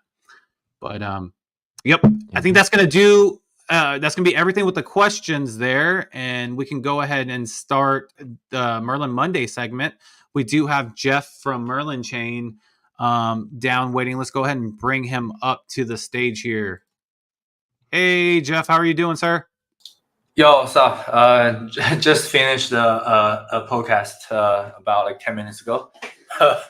And came back from Malaysia for the Bitcoin conference in Malaysia. I think it's an early market there. And also the Chinese national holiday is over today. So I guess we'll be hearing more about Chinese traders in the ecosystems. I think past week is kind of like silent. I don't know, in my perspective, yeah. Would you mind going into that a little bit? Like, how crazy is the Chinese stock market? Because I haven't really looked into it too much. Are you seeing like craziness happening over there? I heard a lot of the stocks are trading like shit coins. Oh yeah, I mean, first, I think the day before October is the day with highest trading volume in Chinese history. So I mean, that's a record. Second, I think like 3-4 days, it went up like I don't know, like every stock went up like 20% every day. So I mean, for stock, it's kind of crazy. And I mean, they have like all kinds of policies to make sure the liquidity is injected into the market. So you can definitely see many people. I mean, we track all these tokens, crypto tokens, and like which has like majority of Chinese traders, and we see lots of liquidity are drained from these tokens. So guess where are they right now? And if you see like stablecoin with Chinese currency trading in the past 2 weeks, it has been crazy as well. So yeah, I think just some place is easier to make money than crypto, so they go there. I mean, that's understandable, right? Yeah, definitely. But that also sounds to me like there's a bullish scenario that's boiling up here. With the Chinese experienced crypto traders and Bitcoiners that have sold down some of their crypto and Bitcoin to go into the stock market. That when they make profits, the good traders will bring some of those profits back into at least like Bitcoin because they know that that's stable. Is that something that you see possibly happening? Yeah. I mean, with U.S. and Chinese economy, they are injecting, all this liquidity.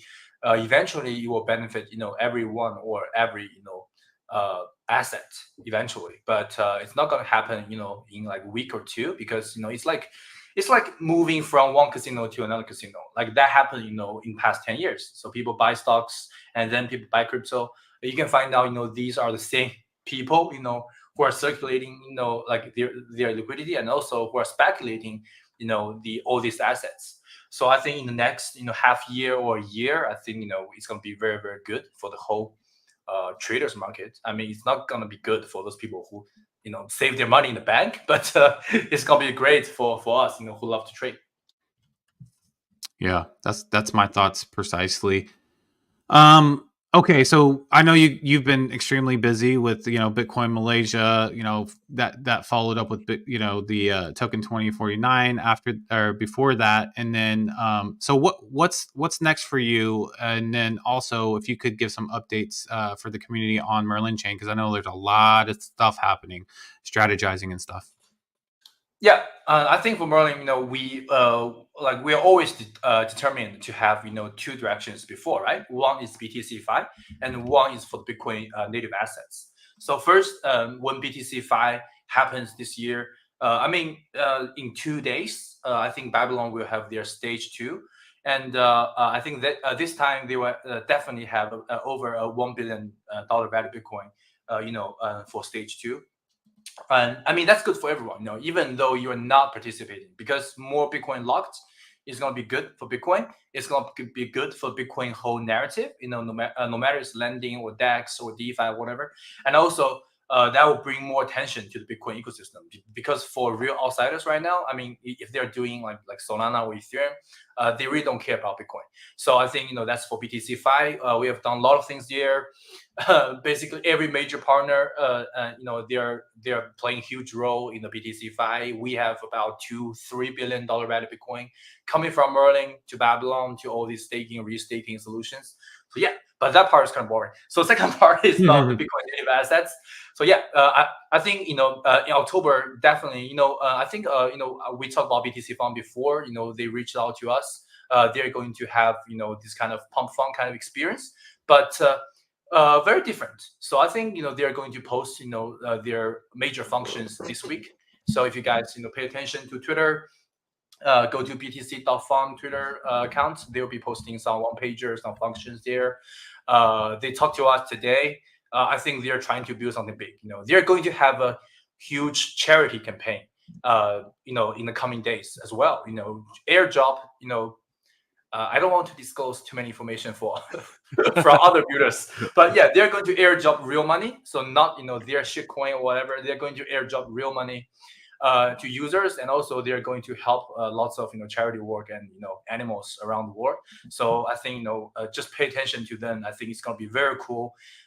They only involve Bitcoin Layer 1 native users, so you don't need to use any other wallets or other chains. Just to hold your address on Layer 1, you're going to receive real money, and also you're going to receive whatever they're trying to build. So yeah, and the third path we're trying to take, what we have spending, lots of time in the past 2 to 3 months. I think I talked some about it like before. Is a massive adoption, to bring Bitcoin assets to massive adoption. So we are continuing supporting all these Telegram dApps.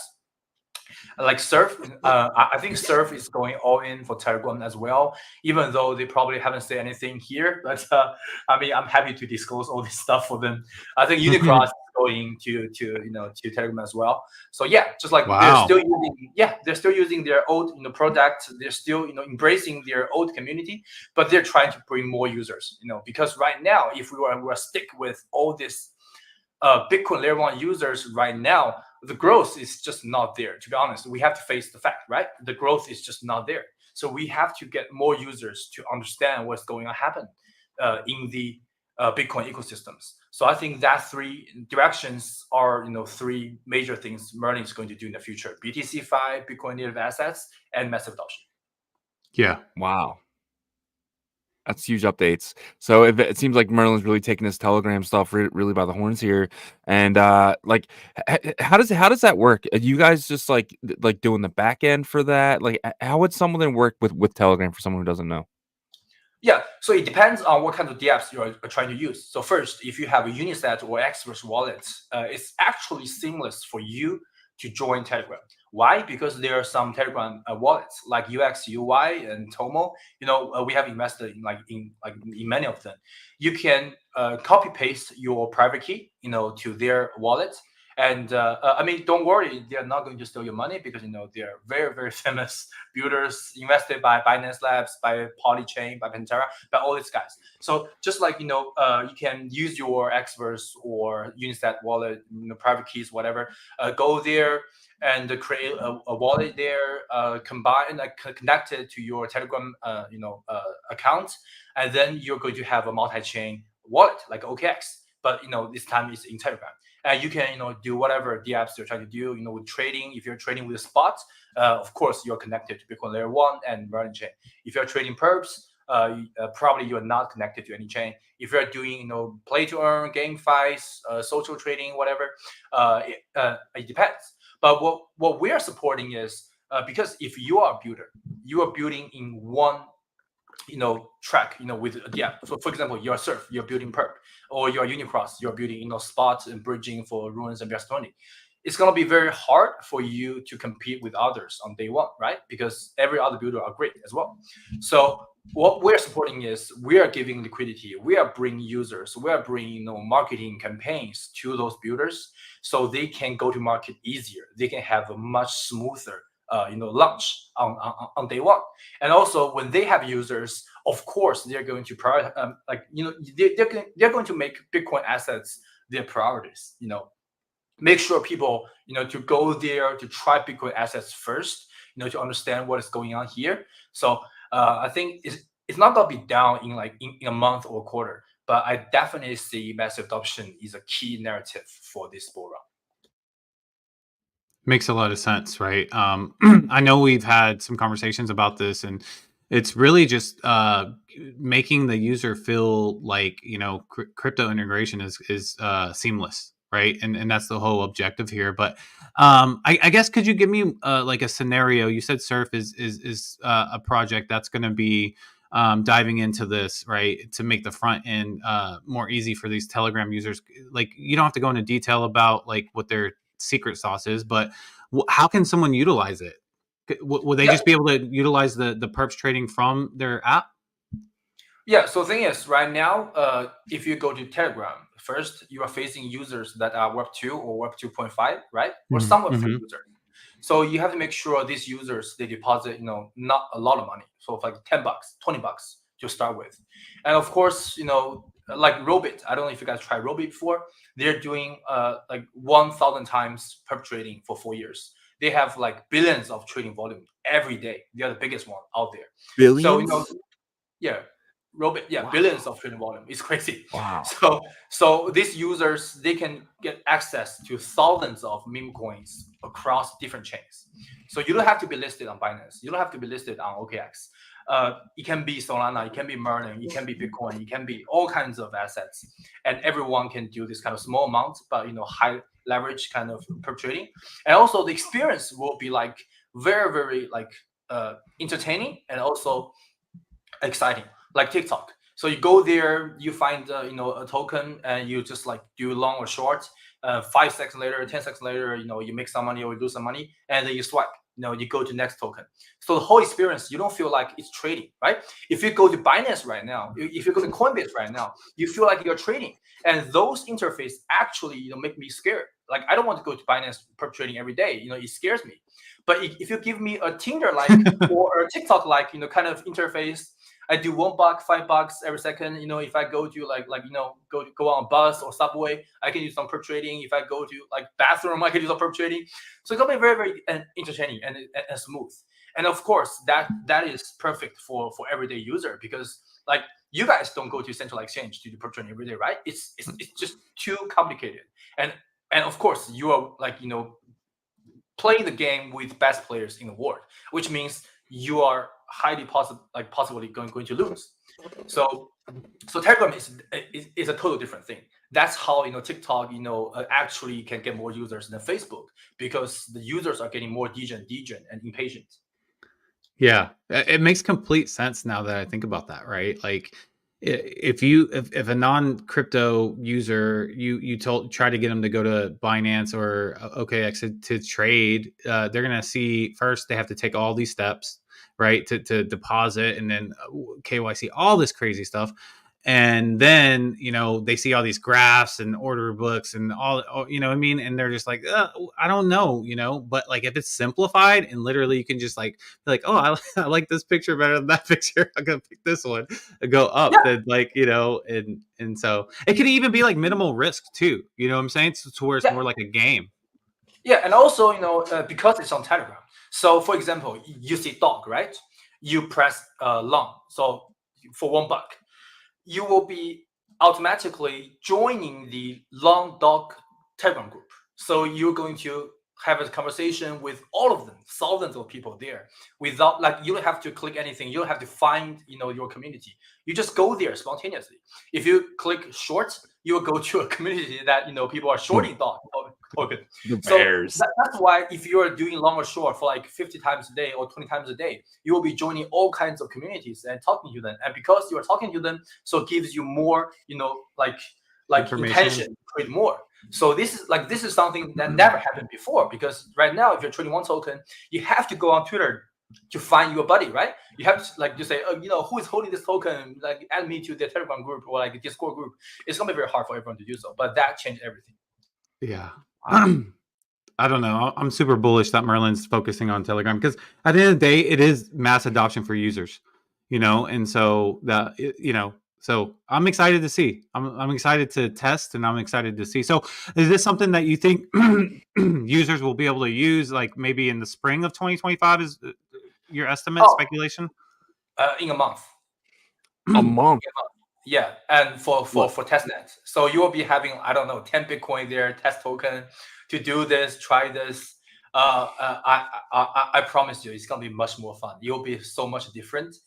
Like even for me as a 10-year like trader, I don't understand what everything there on Binance for perp trading, for spot trading, right? Yeah. Like all kinds of options, all kinds of tools. Like I'm frightened, to go there. But if you just go to a DJ casino with all kinds of DJs, who are doing this kind of trade like me, I think it's gonna be more fun. Yeah. Awesome. Amazing. Awesome. Any other updates, Jeff, before we bring up the first builder here? Yeah, I think the BMAP the game had upgrade like a week ago. You can have all kinds of functions there. So we're going to have some campaigns there as well to make sure people try them out. Besides that, I think lots of our DApps are going to have some updates, but I cannot include them all of them. But yeah, I think for now, people you need to do is about wait and also to explore more. To be honest, I haven't explored much about Bitcoin Layer 1 products lately because I go on Twitter, I browse for 30 minutes. I think everything I saw is something I knew it before. But if you're trying to explore more, in other ecosystems like Base, like Solana, like even Sui, like Sui ecosystem had a huge bull run in the past month. The token price is like so high. There are lots of new DApps there. So what I would suggest for all builders here, and also of course for all users here, is to take this time, because now the time is not as valuable as when the real bull market came. So now you have time, to explore more, try more new things, learn more new stuff. I think it's great. Yeah. And when you say real bull market, you mean 2025? I don't know.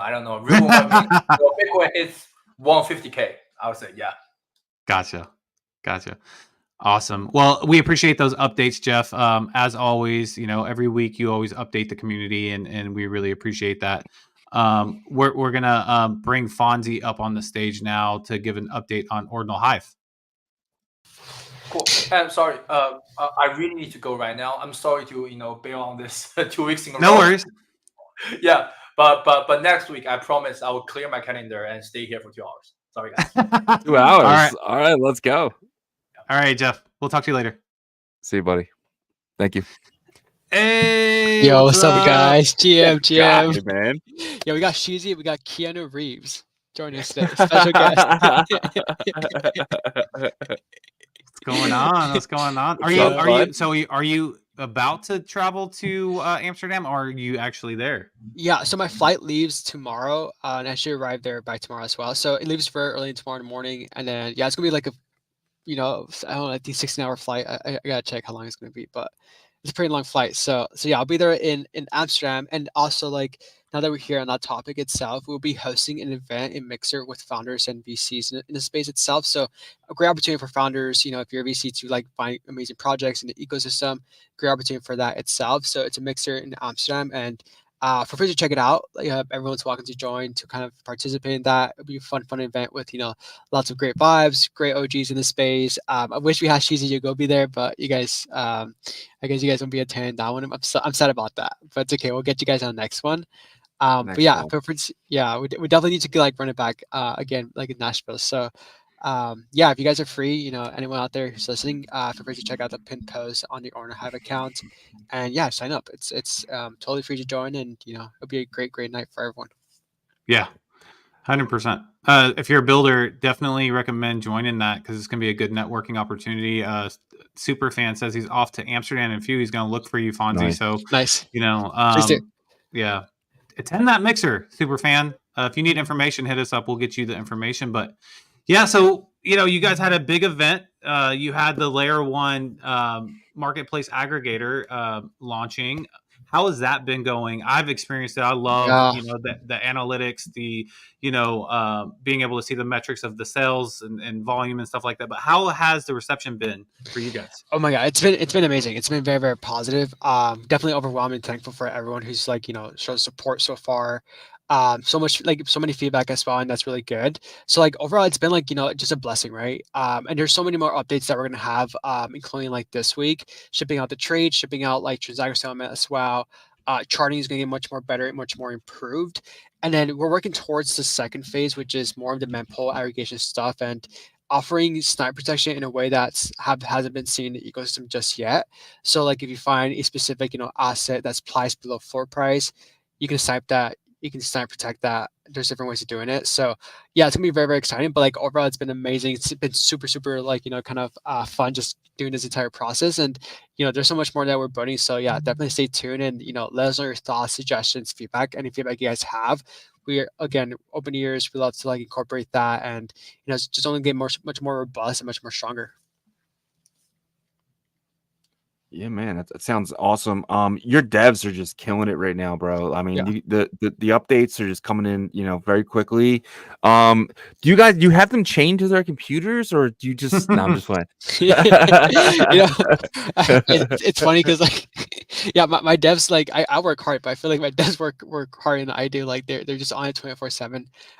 So people say why you work so hard. It's like if my devs work this hard, then like I have to work this hard, if not harder. So Yeah. no, they definitely on it for sure. Like any feedback suggestions, like there's specific bugs that report the same day, they get solved the same day, right? Any new features, any specific rollouts. Granted, there's always a period just for testing, making sure there's no like bugs, no kind of like issues with that before it's deployed. But any specific issues, any specific like kind of updates, it's done fairly quickly as well. And overall, it's like incorporating the user's feedback, iterating from there, and finding that specific fit that traders like, and just making it much more robust, much better, right? Overall, so yeah, it's super. It's coming really fast, and over the course of the next coming weeks, you can expect a lot more to be added, continuous updates, and even improvements with the entire like experience user flow. Gotcha. I absolutely love the activity page. I was there a lot. I have one question though. See, this happened 14 minutes ago. Is this block complete? So I believe that block is complete itself. Like one thing Okay. we're gonna have Shizzy as well is have like real time on the mempool. So you'll see the activity on the mempool itself. Yeah, you'll see that activity as well, like per block. So you see specific assets that are being bought up, specific things that are being sniped up. Like there's different things we're gonna play around with as well. And you're seeing update as real time. So like you see the updates. So there's a couple updates that's happening real time, but it's gonna get faster. It's gonna get quicker, and that's where we're building towards as well. So with the addition of mempool aggregation, that's like real time data in itself, and there's so many cool things we'll be able to do with that as well. So yeah, you'll see it come down. So basically, with the real time data, I should be able to see like if I put a transaction in, I should see it immediately on Ordinal Hive. Yeah. So that kind of give me kind of that process of how everything's happening in real. That's gonna be nuts. That's gonna be insane. Yeah, no, it really will. Like it's gonna be like one thing is we like are building towards that. Like we're bringing it around the Bitcoin itself, and that's the next iteration, next step. There's been instances where like you sell your asset and the price goes up really high. You're like, dang it, I sold it for too low. So there will be like something we'll implement down the road too, where you can cancel that sort of transaction and then sell again. Yeah. It's something that's I think Magisat does that very, very well, but like the implementation of it will have it in the marketplace, but you can cancel the transaction in real time and then relist it for like a higher price. Amazing. Yeah, that's awesome. I mean, I feel like the platform's starting to kind of be like a strong, robust marketplace with the Genie data kind of merged into it, which is awesome. Having those tools and data is going to be very, very important, right? But let's talk a little bit about the scaled version, right? On Merlin chain, we heard that you were going to be partnering up with Unicross with something, and also some sort of bonus campaign with points. Could you get into a little bit of that? Oh, I think Fonzie might have frozen. Uh-oh. Can we get him back? Come on, Fonzie. Jump back. Jump back. Abracadabra. Abracadabra. Abracadabra. Abracadabra. He's thinking very long and hard for this answer. Yep, he'll be ready when he's ready. So we'll just he left. No, I pulled him down. But like, okay, so you and I have tested out this platform. What are your thoughts on it? I think it's phenomenal. I love how the UI looks and everything with that. And I've been playing with this for months now. I'm playing with it since the early days. It was just on testnet, and Fonzie had to whitelist my wallet, right? So I've been playing with this. I've earned a lot of points just messing around on a bunch of different wallets because I know what points are, right? I'm not stupid, Fonzie. You ain't gonna fool me. I know what points are. You're too smart for this. We got. we got Fonzie back. Yeah. So could you kind of get into the points and on Merlin and you know the bonus campaign and all that good stuff so people could take advantage of what's coming? Absolutely, 100%. So there's a couple of things we're doing right now. We're running, and both of them will be tracked, right? Both activities will be tracked on layer one on the aggregator itself when you use it, and do specific functions itself. Like we'll announce later at a specific date what kind of activities grant you the most points. But for now, any activity that we sort of see, like any sort of engagement we see on the L1, will grant you points. For the L2 side of our Merlin chain, if you have your assets on Merlin chain, you can go ahead and list them. Like you can list them off the bat. You'll get points for that itself. When someone buys your specific asset, when someone buys that specific, NFT or like, inscription that you list on Merlin chain, you get points for that too. And then you also get points for, kind of like, basically engaging with the platform itself, right? So listing buys grant you points, bridging assets over also grants you points. And so the overall goal is to kind of track the activity itself. And, a later date will announce what those points give you. I think Shizzy knows. Shizzy's very, very smart with this. Yagobi definitely knows too as well. So like the idea is, reward those early users, those OG users, with this kind of stuff, right? Those who help make the platform what it will become will deserve the best rewards, right? And so we want to incentivize that and also incentivize usage and retention itself. So like reward those early individuals, and then we'll announce at a later date like more specifics around that specific points and what you can do with them as well. So yeah, it's super exciting for that. And the Merlin chain side of stuff, if you have assets just sitting idle, just list them, earn some points on that starting now. And I think the L2's play itself, we'll see more usage on that once like Bitcoin, especially L1, gets congested again. And we're seeing the run up, right? We're seeing runes kind of like, kind of more liquidity coming to runes itself, and individuals start trading these specific tokens on Bitcoin. So when that happens, L2 when that happens, activity increases on L1. L2 like makes it seems to be like the play for most individuals. So yeah, definitely two types of trading environments, and encourage you guys to kind of start engaging with that. Yeah. And Go ahead. there's going to be a lot of arbitrage opportunities, right? Like let's just say someone's selling a Gusano on mainnet and they're selling it for 0.004, and then someone's selling it on Merlin for 0.003. There's an opportunity there to grab that Gusano and bring it to mainnet and pay the bridging fee. But then you can, let's just say that does sell at 0.0038. You list it under floor. You've made money, and if you do that in scale, you could potentially make a lot of money just using Ordinal Hive. Exactly. Like we expect the prices, especially like when you have volumes of high liquidity, all that stuff. The prices for L1, L2 will be different, right? And so you'll have people like bridge over assets, kind of sell them on that market, or buy them on L2, sell them at L1, or vice versa. So that's something that we see being a play, especially down the road. And as you said, you kind of have the opportunity to bridge in the asset, bridge out the asset, kind of use both infra, and just the overall trading experience would be amazing, right? That's kind of what we're going towards. So yeah, I'm definitely looking forward to those and seeing which ones are kind of underpriced. And the cool thing about Merlin chain is it's very difficult to snipe. It's a lot easier to do on Bitcoin just because of the block times, but yeah, I think on Merlin chain is a very safe bet. It's a very similar trading environment to you'll see on Ethereum and Solana. So just bring that over to Bitcoin itself. Gotcha. I remember you speaking about some sort of partnership campaign for the Merlin chain side. Is that still happening, or are you guys holding off on that? Yeah, that's still happening. So it'll be along with Unicross, Mr. J. We'll announce more details down the road, but essentially the campaign itself will be we'll have Unicross, we'll have Ordinal Hive, and so there'll be a couple of items specific, kind of activities or actions that the users need to do to perform to get points. And then at the end of the campaign itself, we reward those users, and we'll announce what kind of rewards they'll get. There'll be an airdrop included with Merle. So definitely stay tuned for that itself. And there's other stuff that the traders themselves will have. So it'll be like a bucket of great prices, and pool of just a drip pool itself. So yeah, stay tuned for that. I think Mr. J, he might be here today, so he'll probably touch base more on that itself. But expect something to come out very, very soon on that trading comp. Gotcha. I don't know if you heard the first part of Jeff's conversation, but there's dApps on Merlin chain that are looking to kind of have an extension type application in the Telegram environment, something that's more simplified for like Web 2.5 style users that don't necessarily know or care to take that extra step to get into Bitcoin or crypto.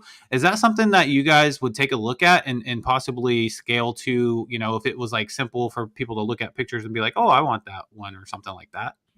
Yeah, I think I heard the last part of it, not the first part. So that's, I guess, thank you for summarizing that, Yagobi. So I think when it does come to like a trading environment, or at least the DJing culture, like we've gotten so used to like 10-second videos, 5-second videos where we just grow up and stuff, and it's why probably TikTok took over. Sort of like the market, even from like others like Snapchat, for instance, or others, right? So like we're growing used to like real time like stuff, right? We're like, if it's not exciting, if it's not interesting, like we move on to the next item. I think Telegram is an interesting play, especially for a platform like this. I think it's if you're a DJ, and all you really care about is like kind of you're like a gambling. You're like basically a gambling casino, right? So all you care about is like making money, or like at least gambling some money, right? So like any form of way you can provide that data seamlessly, I think will be interesting. And it will have to be discussed, like the flow itself, the experience. So when it comes to images, I know you have to scroll over all these images, but like really what you really care about is just the price of the current image, how much has changed in like the last 5-10 minutes, right? And like what's the prediction on like the next 5-10 minutes, right? Like that sort of interval is the most interesting play. So I think there is a way to kind of do this where you do so in a manner where a specific segment of those specific images you care, or just trade those like images as a token too, right? Yeah. It doesn't have to be specific. Like I guess at that point you're not looking for specific traits. You care more not as a collective but more of a trader, right? So I think in that manner I can see the implementation, at least when descriptions come to play. I've seen like bots, sniping bots for runes, right? So runes is much different. They're just tokens. So like I think runes makes sense to have like that. But for inscriptions for images, I think you'll start seeing those images trade as closely as like a token, at least the ones on the floor. And really all you care about is flipping them, right? Like, Yeah. kind of cashing in, flipping them the next minute, next like block or something like that, and just making a quick profit. So I can see that happening. I think there's a play for that. But a lot of it has to what has to be discussed is sort of the user flow, user experience, and making sure it's like, something that makes sense with them. Yeah. But yeah, I can see DJs adopting this. Like this. Yeah. I mean, it could be like just a Telegram extension app that like helps like the degen traders as well as like Web 2.5 people, and like it just shows like the images of like the top 3 hottest ones in the last like 24 hours or something, and they're just like, oh, okay, I want this, and then they can sell it easily or something, so I think what we're gonna start to see, and I think Merlin Chain's kind of taking the leap on this, is to see how beneficial it can be for onboarding users into the Bitcoin ecosystem. Yeah. Because at the end of the day, I think that is one thing that definitely needs to be looked at in terms of strategy, is like numbers of users, because that needs to go up. Right now, Solana and Ethereum EVM is just so much bigger in terms of user counts, but that can change if there's a good strategy for it. So yeah, I agree. Like Ethereum, Solana definitely have a good system, a good approach. Sure, they have time on their side. They have also more like developed applications as well. So from our end, like Telegram is a good option. Like I think before crypto, like I think everyone uses Telegram because of crypto. Like I don't see anyone else on Telegram aside from crypto people. I mean, I'm sure there's groups like stuff like that. gamers. Yeah, exactly. Gamers, stuff like that. But yeah, I think I think it's a good strategy. Like overall, like I do expect like at least the users to increase dramatically over the next couple of months, even 2025, maybe surpassing other like kind of ecosystems by far. So that's not a concern. But yeah, I definitely see that as a huge play. But it benefits everyone, right? It benefits more people, more liquidity, more users. And just overall, like there's this push for a great sort of user experience, and Telegram like offers that off the bat if you use them as a base infra. Yeah. For sure, 100%. Well, go ahead, Shizzy. Did you have something? No, just saying. I just agree. Yeah. Yeah, I was gonna say, we don't want to keep you too much longer because I know you have a space coming up, and then also you're gonna get ready to travel. So, could you kind of let people know about that space that's gonna come up? I'm gonna be co-hosting that as well, but if you could give the details to the audience. Absolutely. So on Ordinal Hive, just recent tweet itself, I believe it's it's the most recent tweet itself. So we're gonna have a space today, just talking more about Bitcoin Amsterdam as a whole. It's gonna be a great space. It's at 11:30 a.m. Pacific Standard Time, which is I believe 2:30 p.m. Eastern Time. And so we'll have great people there. I know you guys are there as well. You guys be cozy in that space. We're also gonna have Villar, BitLayer, Bitcoin Startup Lab, Renaissance, and a couple others join us. So it'll be a big giant discussion about Bitcoin Amsterdam, just Bitcoin ecosystem as a whole, and sort of expectations there. And if anything rings true, like after token 2049, like everything started going up. So maybe like after Amsterdam, everything's going to start going up as well. We'll see. Yeah. That's how it was last year. It was like a little bit up after 2049, and then Amsterdam it started to really shoot up. So, but, I'll put the link in the comments for you guys as well, so you guys can make sure that you're there. Thanks, Yagobi. Appreciate that. Yeah, it's gonna be a great discussion, guys. By the way, everyone's welcome to come up on stage, join us on the discussion. General Eco Talk, like everyone's always kind of has something great to offer. So yeah. Who's going to be there from BTC Startup Lab? Is that Albert or someone else? I believe so. I believe today is the first day of the cohort, the new cohort itself. So I think one of his staff members will be there. Join us. I pinged Albert, but yeah, I'm pretty sure he's gonna be like at the cohort. So congrats to the new cohort members who have joined the new cohort on Bitcoin Startup Lab. Yeah, definitely excited to meet them and kind of like see what they're building. Yeah. So if you guys are interested in your builders, make sure to join that space because there's some all-star teams that came out of the Startup Lab, and obviously Ordinal Hive, and you have Liquidium as one, and our Arch Network, like some big names, guys. So make sure you join. But Fonzie, it's been amazing. Likewise. Appreciate you. We'll let you get back to business, and we'll talk to you very soon. Awesome. Appreciate you guys having me here. Take care, guys. All right. Thanks. All right, take it cheers. easy. Bye. Absolutely amazing as always, man. I love me some Fonzie, man. He's just one of the smartest young builders in the space, right? So, and they're not only building them for Merlin, they're building for L1, and who knows what's next, right? We're kind of seeing where they can go next. So we'll see. Yep. Well, we know what's next, and it's our guy, Mr. J from Unicross, has joined us. So let's bring him up on stage. Hey, Mr. J, Juga, I should call you. How are you doing? Yo, bro, you can still call me Jay. It's interesting, like the name change was kind of like symbolic to some of this direction that we're heading towards, and we'll be touching more about this in the coming weeks. But today, I really want to share about my experience at Bitcoin Conference Malaysia. It was an interesting experience, and I think some of you guys know about Oviato, Shaf and Apo. Yeah, they also had they were there as well. They're also based in Malaysia, and the whole event, wow, it's just a whole mix of people who are new to crypto and people who are kind of exploring, and you also have a good mix of people who were really advanced in this field as well, and a lot of I was surprised by how many hidden OGs there were in Malaysia, and and Jeff was there as well. So it was good fun catching up with everyone, and Preston from BitBoy as well.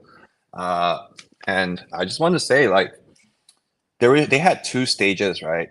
One was the Satoshi stage, which was for beginners, and one was the Nakamoto stage, which is for more advanced people. And you kind of see a lot of people in the Satoshi stage, just learning about Bitcoin, all the basics of it, the safety of it. We had police from the headquarters in KL who came over and talked about security for crypto. And they actually did a lot to reassure people that they're on top of the game. And they're very, very much into the whole industry, actually. So I was really surprised. That was an eye-opener for me. And just to see how our government is really looking forward into this. There's also people from MDEC, which is the digital department of Malaysia. And they're very heavily involved in crypto as well. So we're beginning to see a lot of these developments in Malaysia towards a very crypto-friendly kind of nation. And it's good because we're getting more data centers here, and we're also getting a lot of developers coming in to build upon the infrastructure and to expand their teams here. Manta Network, one of the other chains. They're also moving their entire team to Malaysia. So Wow. yeah, I'm very excited, man. Like, we have guys like BVM who's here as well. And talking about events, like there was also another event called Ethereum KL, and that was huge, huge, huge. Ethereum KL is by Etherscan, and they're also a Malaysian company. If you guys don't know, like the same guys from like SoulScan, Oh wow. BSC Scan, and all that. Etherscan's a Malaysian company? Yeah, they are. I didn't realize that. That's awesome. Yeah, and then like if you're familiar with Solana, Jupiter, it's also from Malaysia. Wow. If you're in the Ethereum ecosystem, Pendle Network, part of their team is also from Malaysia. So there's actually a wow. lot of Malaysian teams over here, and a lot of two main universities right now are actually pushing this front to bring more and more like crypto developers up in the industry. And I did spend a lot of time talking to these young bright minds, and it really amazes me like the way of maturity that they're thinking, and the level of skills that they have. We had like hackathons here, and they were really impressive. Another thing I want to share is that when I was at a side event, right, I had this really, really interesting conversation with someone from CK Candy, and he himself was a Bitcoin OG, right? But our conversation kind of went towards like, what do you think about meme coins on Bitcoin? And then he's like, we shouldn't be putting like all this graffiti on Bitcoin, and why do I want to do meme coins on Bitcoin when I can do it everywhere else, right? And then one thing that I told him that kind of like changed his whole perspective on things. This was like going into like an hour-long conversation. And I was saying, when you have these smart contract meme coins, what happens to it when the LP is gone? Essentially when it rugs, right? You have nothing. It's just like empty numbers on your wallet. But if you have meme coins on Bitcoin, there's actually a whole UTXO attached to it, right? That's set. Mm-hmm. And although you might not see it now, it's like 0 something cents for like 1 set, or even 1,000 sets. You won't be seeing a lot from that. But looking at the trajectory of where Bitcoin is going, you see ETFs heavily increasing their holdings. You see countries that are looking to adopt Bitcoin just like how El Salvador did. And you think about these countries where they're still moving money with trucks weekly. So there's more and more people on the G level who are actually entering Bitcoin. And this only bolsters this whole narrative of Bitcoin and Bitcoin Fi. And then you think back to Bitcoin assets. Bitcoin assets actually do have a base value, which is Bitcoin. So all these sets might not matter a lot to you now, but think of in the future, you are kind of like future-proofing your meme coins. Even though you're going degen, you might probably not make money on it now, but open up your wallet late, maybe 5 years later or even 10 years later, who knows? But the trajectory is there. If Bitcoin reaches $1 million, your 1,000 set is actually going to be worth money. So that kind of like changed the whole perspective of just one person. And he was someone who was in Bitcoin for a long time, but he decided to build on Ethereum and just played a bit with ordinals and runes. But now he's like, okay, now I will really, really look into the Bitcoin ecosystem. And even though it was just one person, I felt like that was kind of like an aha moment for me, where like I was like, we really need to let people understand this whole value of Bitcoin. And in my speech during Bitcoin Malaysia, I was actually comparing it to gold. A gold bar is like probably $50,000. Jewelry is about $75,000. And when you're talking about gold used in semiconductors, you can turn that gold bar into like $150,000 from $50,000. Yeah. And when you're talking about like space travel and stuff like that, you do need gold as a reflector. And the value just goes astronomical, right? For just 1 bar of gold. So it's the same thing. Bitcoin used to be a currency, then it's a store of value. With runes, with ordinals, Bitcoin is a store of data.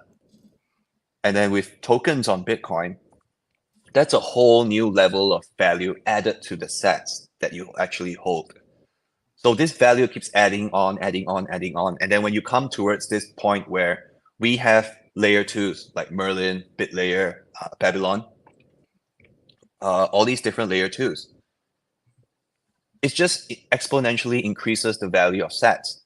So this is a very natural trajectory that we're going to be seeing. Bitcoin 5 is going to explode really, really hard into the market.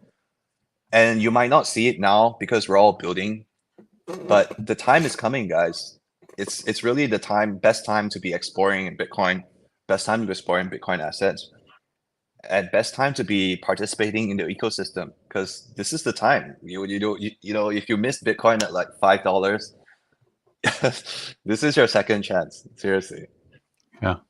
Well, damn, if that's how you presented it to that guy, then I'm not surprised that you convinced him, because like it made me rethink about the fact that like our meme coins are, they're backed by Satoshis, right? Or that's the or at least the art for sure we know.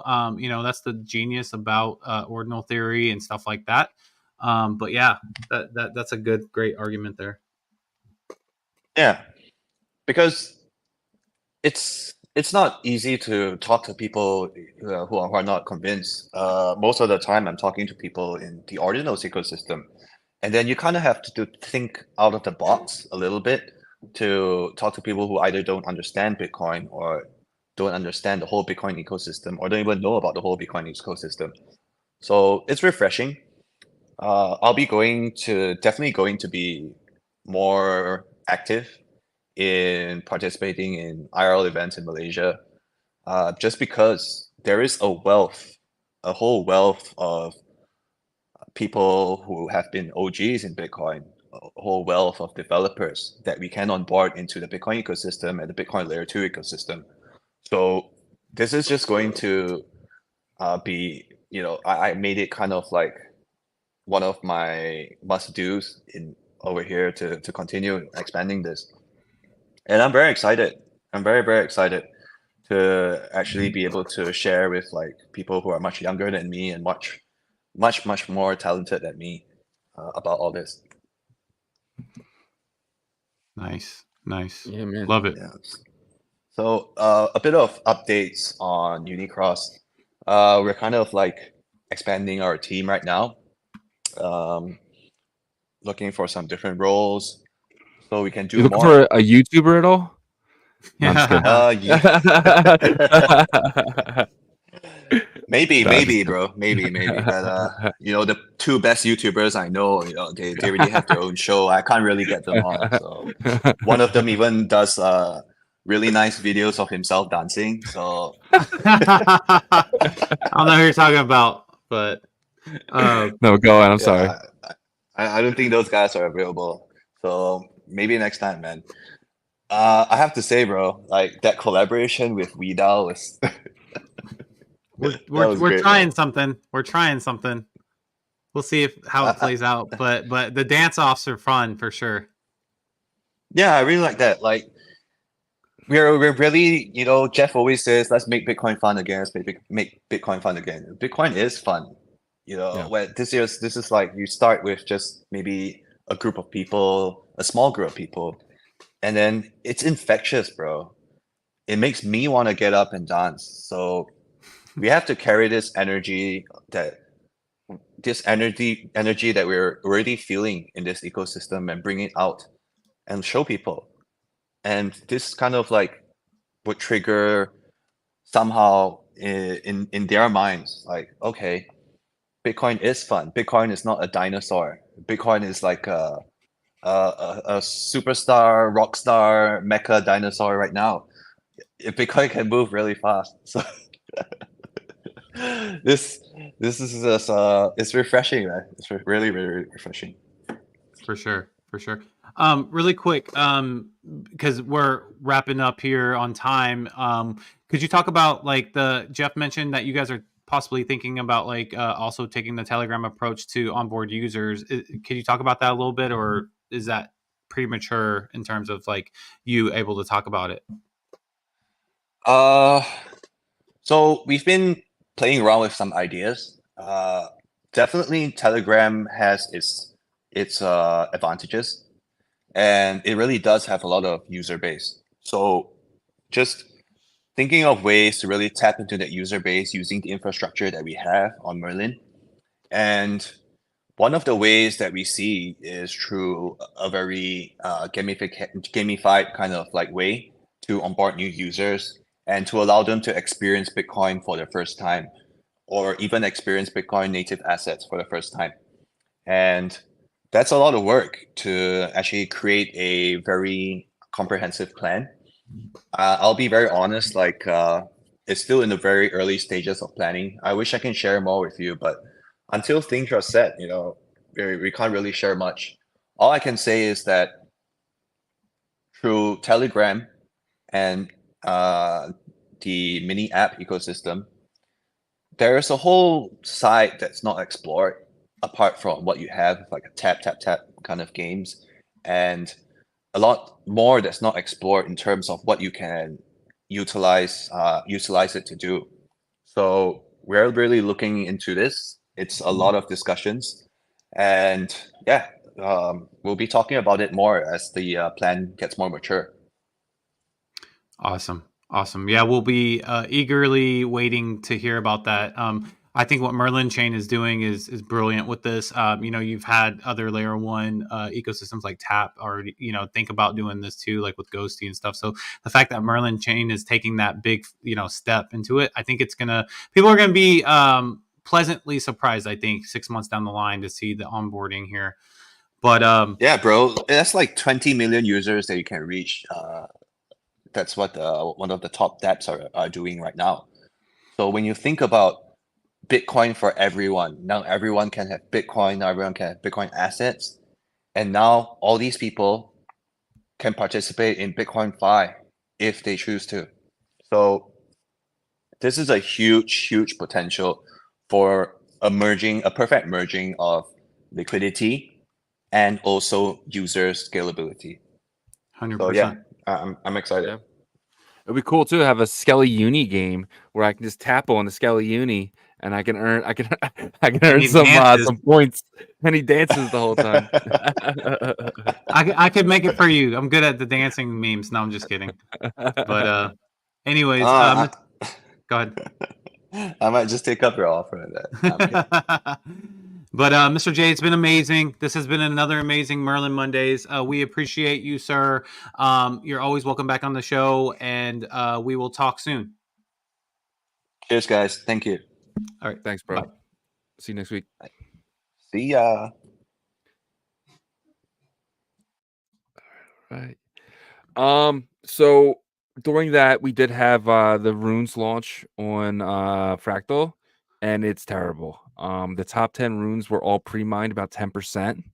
And it doesn't look like it'll take, so it looks like there is about 126,000 transactions on the one, and it's barely 0.1%. Like it's let me actually show it real quick. This was just like kind of some breaking news that kind of popped up, but it makes me so bearish on Fractal runes right now because of the fact that, look, I mean, they're all 10% pretty much. Yeah, I mean that's exactly what I was saying. That like the objective is to set infrastructure for bridging. So, but great news update there. Guys, thanks for hanging out. I mean, 472 people watching. 430 on X, and then we have some more on YouTube, and also we have our single consistent Twitch audience member. So shout out to what's his name if I can find him. There you go. Diggs, by the way, our only Twitch commenter. Shout out to everyone who watches on Twitch. We're trying to grow over there. We've been trying to grow, but But guys, if you do have a moment, please check out our partners, BitPerp, or Perpetual Leverage Dex. That's going to be launching on Bitcoin Layer 2s here in Q4. The paper trading competition. Go to the Ordinal Revolution brand account and paste your MetaMask or your EVM address in there to get a chance to win a VIP BitPerp pass, guys. For we're going to have this paper trading competition here next week. It's going to be very fun. It's going to be, me and Shizzy are going to be involved. You guys can see if you guys can beat us. We'll see. But it's going to be fun. You can, leverage all these runes like Mr. Yin. Shizzy's going to probably drop 1,000x on that. But anyways, check them out. Ordinal Hive, you just heard Fonzie. Those guys are doing huge things. What's up? I just want to give them the link to kind of win that the whitelist for the MVP pass. So guys, I'm gonna put the link in the comments again. All you have to do is come here and put your wallet address, your MetaMask wallet address for the BitPerp.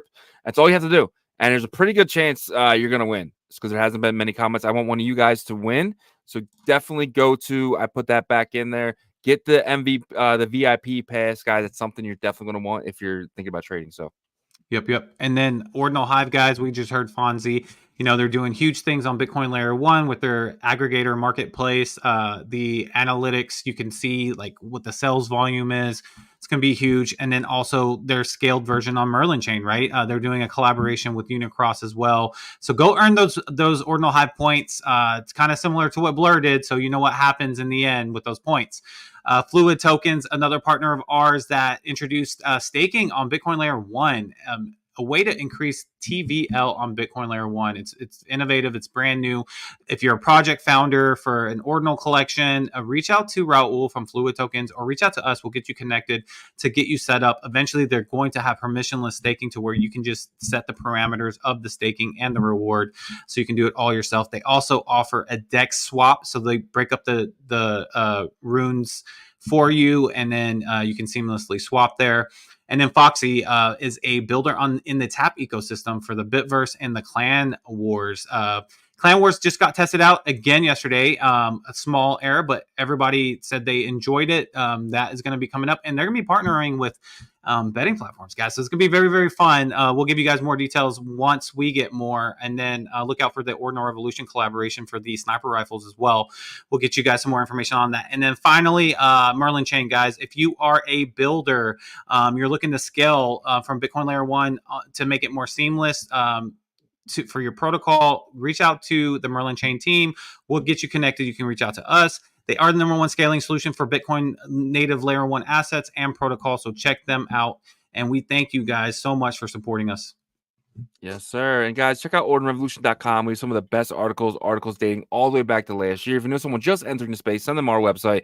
We feel like it can really help them. On top of guys, if you're going to Bitcoin Amsterdam just in a few days, come here and get discounted tickets. You can use our link right here. If you need a VPN, we got 70% off with NordVPN here. A lot of sites won't let you claim your airdrops if you're from a certain part of the world, but with a NordVPN, you can kind of get around that very legally. It's not illegal to have privacy. So then we got Satoshi converters. But if you're going to Bitcoin Las Vegas in May, we will both be there. So check out our discounted link here. Every single Friday, the price goes up, guys. So if you are thinking about getting going, get it early as possible. You will get the cheapest rates today than you will any other day going forward. So definitely check that out. And guys, we are live Monday to Friday, 11 a.m. Eastern, 10 a.m. Central, 8 a.m. Eastern, and 3 p.m. UTC. Check us out all week, guys. And on that note, we'll see you tomorrow. Peace.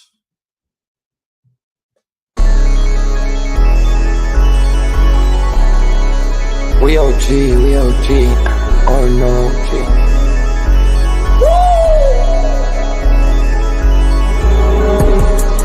You're not bullish enough, yeah. Oh no, you're not bullish enough. You ain't got the oh no. I get stoned by the bolo. Bitcoin set to Olo, yeah. Experts on reload, yeah. You're not bullish enough, yeah. Oh no, you're not bullish enough. You ain't got the oh no. I get stoned by the bolo. Bitcoin set to Olo. Experts on reload. Mempool getting hot. Everybody wanna rock, ayy. Runes is coming, everybody on a knot, ayy. It's a nuisance, Ordinal Revolution, ayy.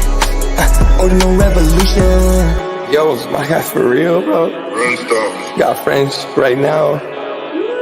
Yo, BRC 420, bro. Yo, that shit on fire, bro. Imagine if he in here. Yeah, lock it in the seal. Murder. I got balls of steel. Nuki on the field. Yeah, this shit for real.